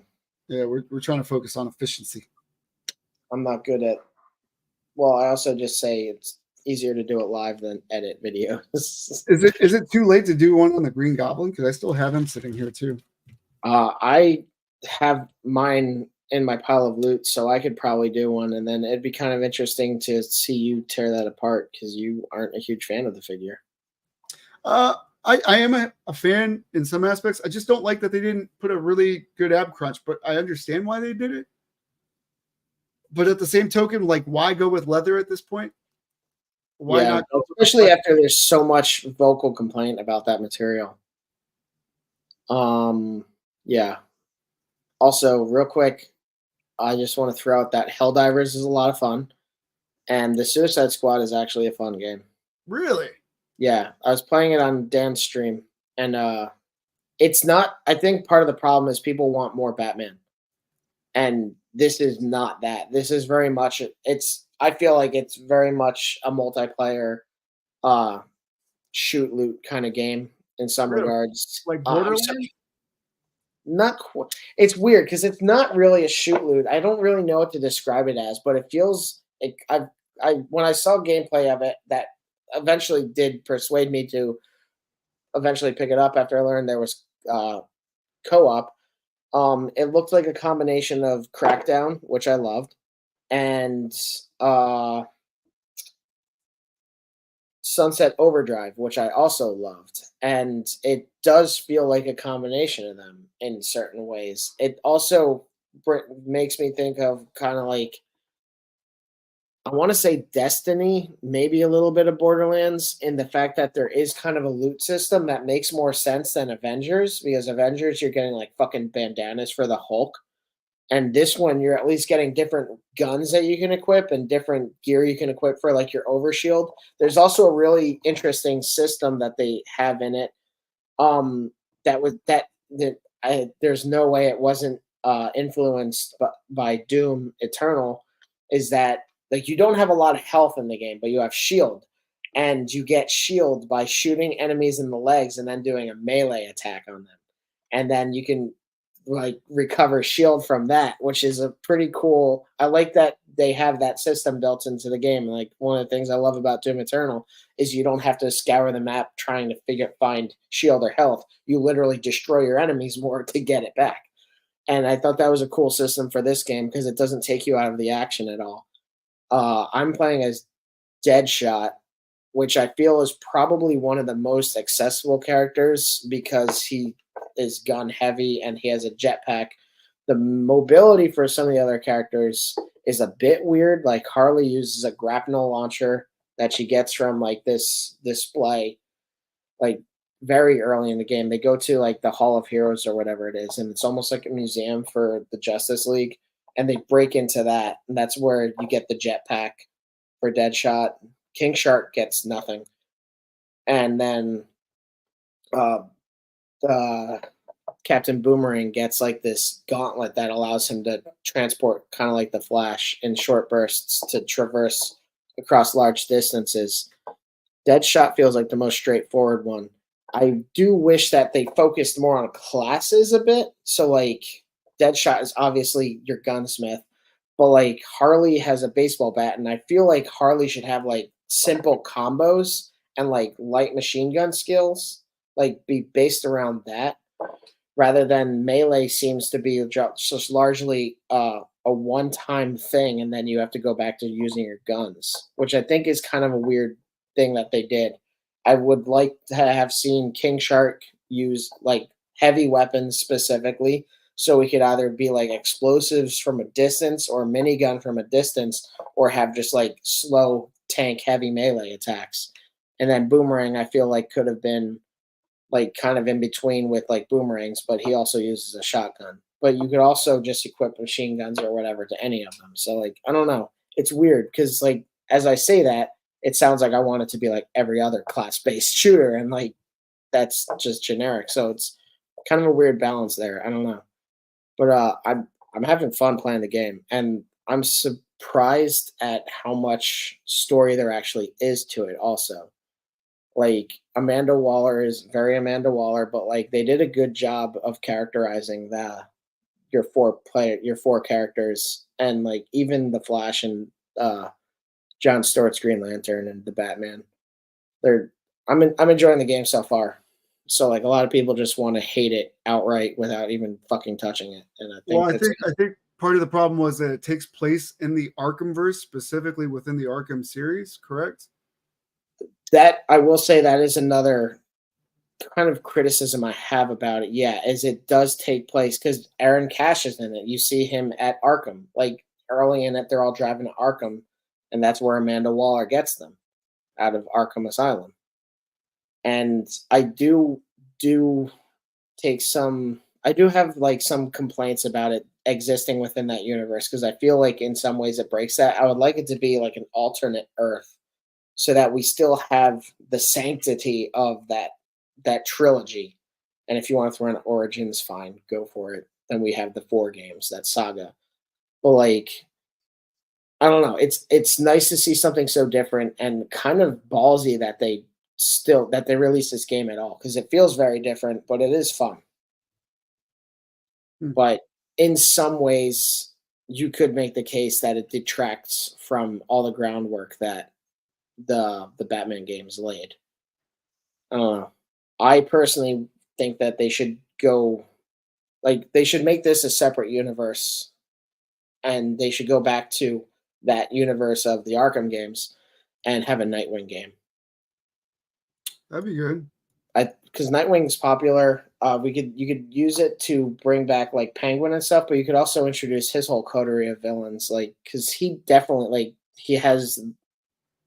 I think the one character is just called Orca. I like no one of his enemies is a killer whale based like shark like King Shark type character.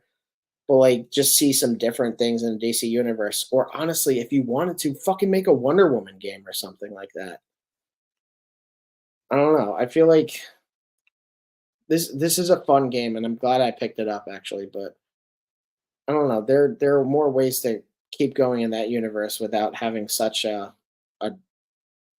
sharp turn away from how like serious and almost stoic those games felt, you know? I don't know. It's fun. And Helldivers is a lot of fun too. Helldivers is very Starship Trooperish, and that's helps make it great. But it's also multiplayer only, which some people don't like. But yeah. What are video games? Yeah, I was about to say, like, I have time for these things. Pete's boasting about having his super cool family and stuff, and like, no. I'm going to see Ghostbusters this week too with Oh, Dan. much fun. Yeah, I can't wait, dude. He sent me a link of somebody who saw it like at the world premiere, and like said that it's some of the best humor in it. Dan Aykroyd's acting chops are like on full display. Kumail Nanjiani might steal the show in some capacity, and I'm mentioning that because I know you don't like him. Um, why do you not like him? I don't think he's funny. Okay. Like at all. Like I've seen his stand up, I've seen him in movies he's in, and he's just never like that guy. I don't know. I have an appreciation for him. I don't necessarily love him or anything, but like I don't know. There's something about him I like.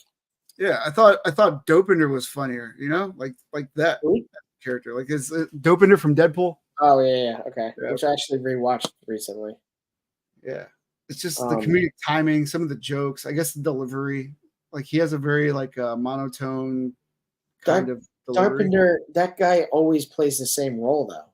Yeah, like he's in Ghostbusters Answer the Call. He's the Chinese food delivery guy. yeah. Well, And like, actually, I rewatched that movie a few weeks ago, and I forgot how fucking funny it was. The 2016 Ghostbusters. I think it ultimately failed because they made an action movie, an action comedy, and not really a Ghostbusters movie. it failed. It failed. It did over 200 million domestically. Like its numbers are fine. Like the numbers pointed to being success, but people just fucking love to hate on it. But yeah, I forgot how funny that movie was. Like I was laughing my ass off.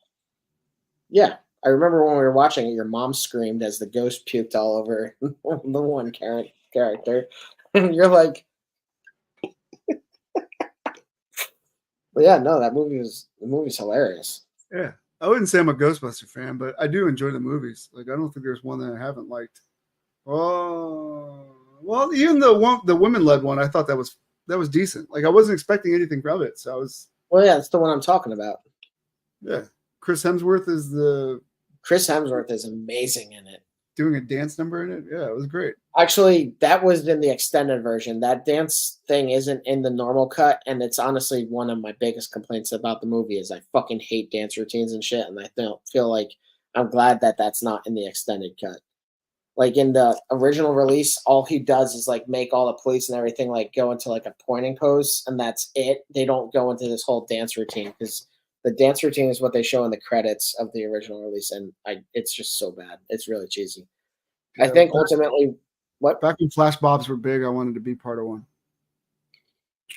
Actually, it's so funny because like humor like that is really where you start to hurt yourself. Is like if they had made that like a real specific flash mob kind of reference, it would have been so bad. Like I've rewatched The Office too many times, and then the last season, there's this running joke about somebody remixing this American Idol audition that one of the characters like did, and like it went terribly, but like it's back when remixes were and like auto-tune remixes were super popular.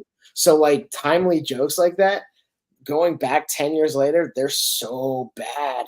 Some of them are so cringy. It's just like that part of The Office, I'm like, oh, you guys spent money to do this too. It's not funny. How'd your kids? How'd your wife? Well, like cultural references like that aren't that bad, but like something that like because they also made an auto tune of Andy's thing and put it in the show, and like at the time it was probably funny and timely, but like looking back, you're like, yeah, I'm glad we got over that. It's like looking at the league and some of the dumb shit that Andre does that like is funny at the time, but like the league ages very poorly because some of it's just the show gets progressively worse. Okay. And like Andre, some of the jokes that they play on Andre and stuff like are much more funny at the time that the show actually came out rather than going back like 6 years later even and watching you're like, oh, I know what they were doing here, but fuck, it's just not funny anymore. It's just weird. I don't know. I also remember in the last season when Jason Mantzoukas' character, what's I forget his name. He plays the brother, right?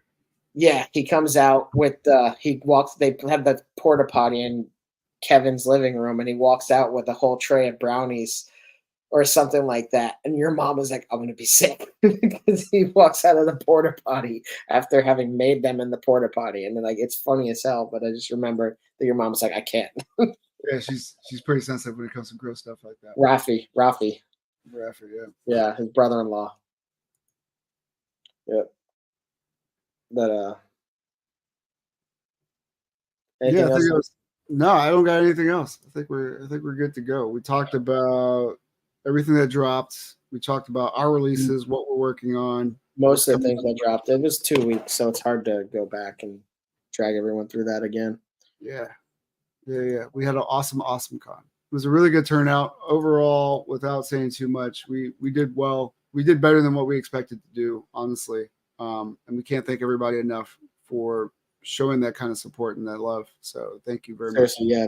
Anyone watching this that was at AwesomeCon and provided, like, obviously if you bought stuff from us, that's awesome. Thank you so much. But anyone that also just stopped by and just marveled at it for like a few minutes, just to, like, in admiration, and just gave us that feedback of like, this is awesome. Because I know there were people that you were talking to, and it was kind of a litmus test to see if it was something you wanted to keep going through, because it takes a lot of time and it's not free. And like seeing you talk to a few people that were like, no, definitely keep doing it. Like that had to feel good too. And Yeah. it's like that was I saw that on Sunday. You were talking to a guy, and the paintball thing came up. Um, but yeah, it was definitely a good experience. Well, I guess I'll use this to wrap up. Yeah. Oh, I thought you were gonna throw out a line. Oh no, I was just gonna start reading the spiel. Okay, yeah, go for it. All right. Well, if you guys want to hear more of our thoughts, or tune in Sundays live at 8 p.m. That's most Sundays because we took 2 weeks off for a con. So you can also head to Shadow Moses 112. We just added 2 brand new items. We have the Mario Kart driving arcade. We also have Area 51. As I mentioned earlier, we're planning on doing more additions. I was about to say that's not the only driving arcade we're gonna do either. Like No. people at the con were talking about different driving arcades. This is the first one. So Yeah. like people mentioned Need for Speed. I know I mentioned Hydro Thunder at some point. I don't know necessarily what will come out of it, but it's not the only driving arcade we're gonna do. This was our first one, and this is what we decided to break the ice with, because we knew it would be a popular item that people were like, "Oh yeah, look at this. This is awesome. I love Mario Kart."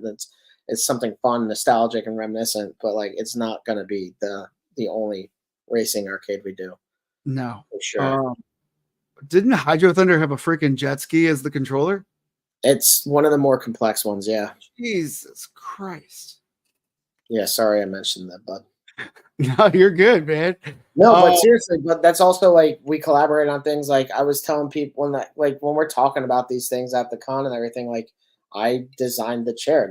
I did this in Yes. Blender. If we were to do Hydro Thunder, it's probably going to be me designing that bike in Blender and everything, because I can get that more curved, detailed surface out. And nothing against you or your capability, but like the software that you use just doesn't have that ability in it. It's not as user friendly for Yeah. stuff like that as what Blender does.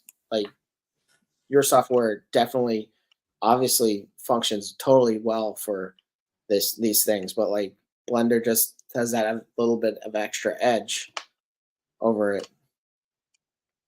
Yeah, no, no. I hopefully I'll get there. I'm just now. I've been. How do I put this? Like I've been trying to get into Blender for years. It's just everything seems so complex, and SketchUp to me is more straightforward. But there are aspects of Blender that I absolutely need if I want to grow as a designer. And I'm not saying that I'm limiting myself by not using it, but I am saying that there are certain things I would be very difficult to do in my program now if I would Yeah. just move to Blender. Yeah. I'm not saying I couldn't do it. It's just it would take time to figure Yeah, out no, there are more efficient ways of doing certain things in absolutely. Blender. And Yes. honestly, one of the things that I like about SketchUp is that you can do a lot more in controlling lengths of things, at least that I know of.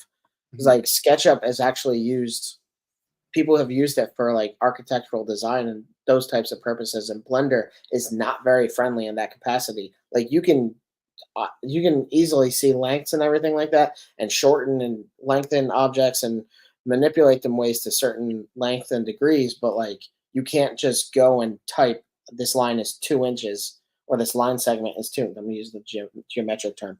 this line segment is 2 inches no matter how I do it. You can't lock it in at that. You can move the vertex around and then try and keep it at 2 inches, but it's an unpredictable thing in that capacity, and like the lack of control on that is one of the aspects of SketchUp that's definitely beneficial. So there's give and take to any software. Nothing's going to get it right. It would be cool if Blender had plugins that would allow you to do it for more architectural measuring, but like there just aren't right now. But and that's the cool thing about SketchUp. They do have a multitude of plugins that allow me to get close to what Blender can produce, except for organic modeling, and that's the issue that I need. Yeah. So we're starting to get to that point where we are branching out into more organic models related to the architectural stuff that we normally do. So right. Yeah, so it's coming to a head. Yep. Also, you could slide into our Instagram to see what we're working on. As you guys Yep. know, we just finished the 2 arcades, working on the walls. I try to update you guys on everything we do. This week we'll be working on reviews, so stay tuned for those. I got a crap ton of reviews to do. So I'm going to do the Transformers. I'm going to do the wrecking ATVs, even though there's probably tons out there. Actually, being that they're on sale, it's probably a good time to go over those. Just anyone's curious, got the hiccup. Sorry. Yeah, they were $13 on Amazon last I checked, so I picked up 2. Yeah, you could definitely spray paint it or some shit. Yeah, I was thinking about like the Dreadnoks on them versus the Vamp. So as an idea, yeah, which I also have. I mentioned the Mega Man figures. I got the Turtle sitting here. I just got Joker Deluxe, Waldo, Mandalorian, to Nightcrawler from X-Men '97. I haven't opened yet, but yeah, it was '97. That's right. I plan on doing all those reviews very, very soon. I might even do a quick review on the Hot Toys DeLorean when that arrives, because I'm so excited about that. Yeah, you should do a review on everything, man. Like, I feel like you missed it on the Prune Face. I really think I personally would have liked to seen the Prune Face review. Maybe you would have talked me into buying it. So you never know. Maybe. But other than that, don't forget 2.5-inch figures are for kids. Don't drop off. I want to ask you a question before we leave. Okay. But yeah, goodbye, everybody. Have a great week. Peace.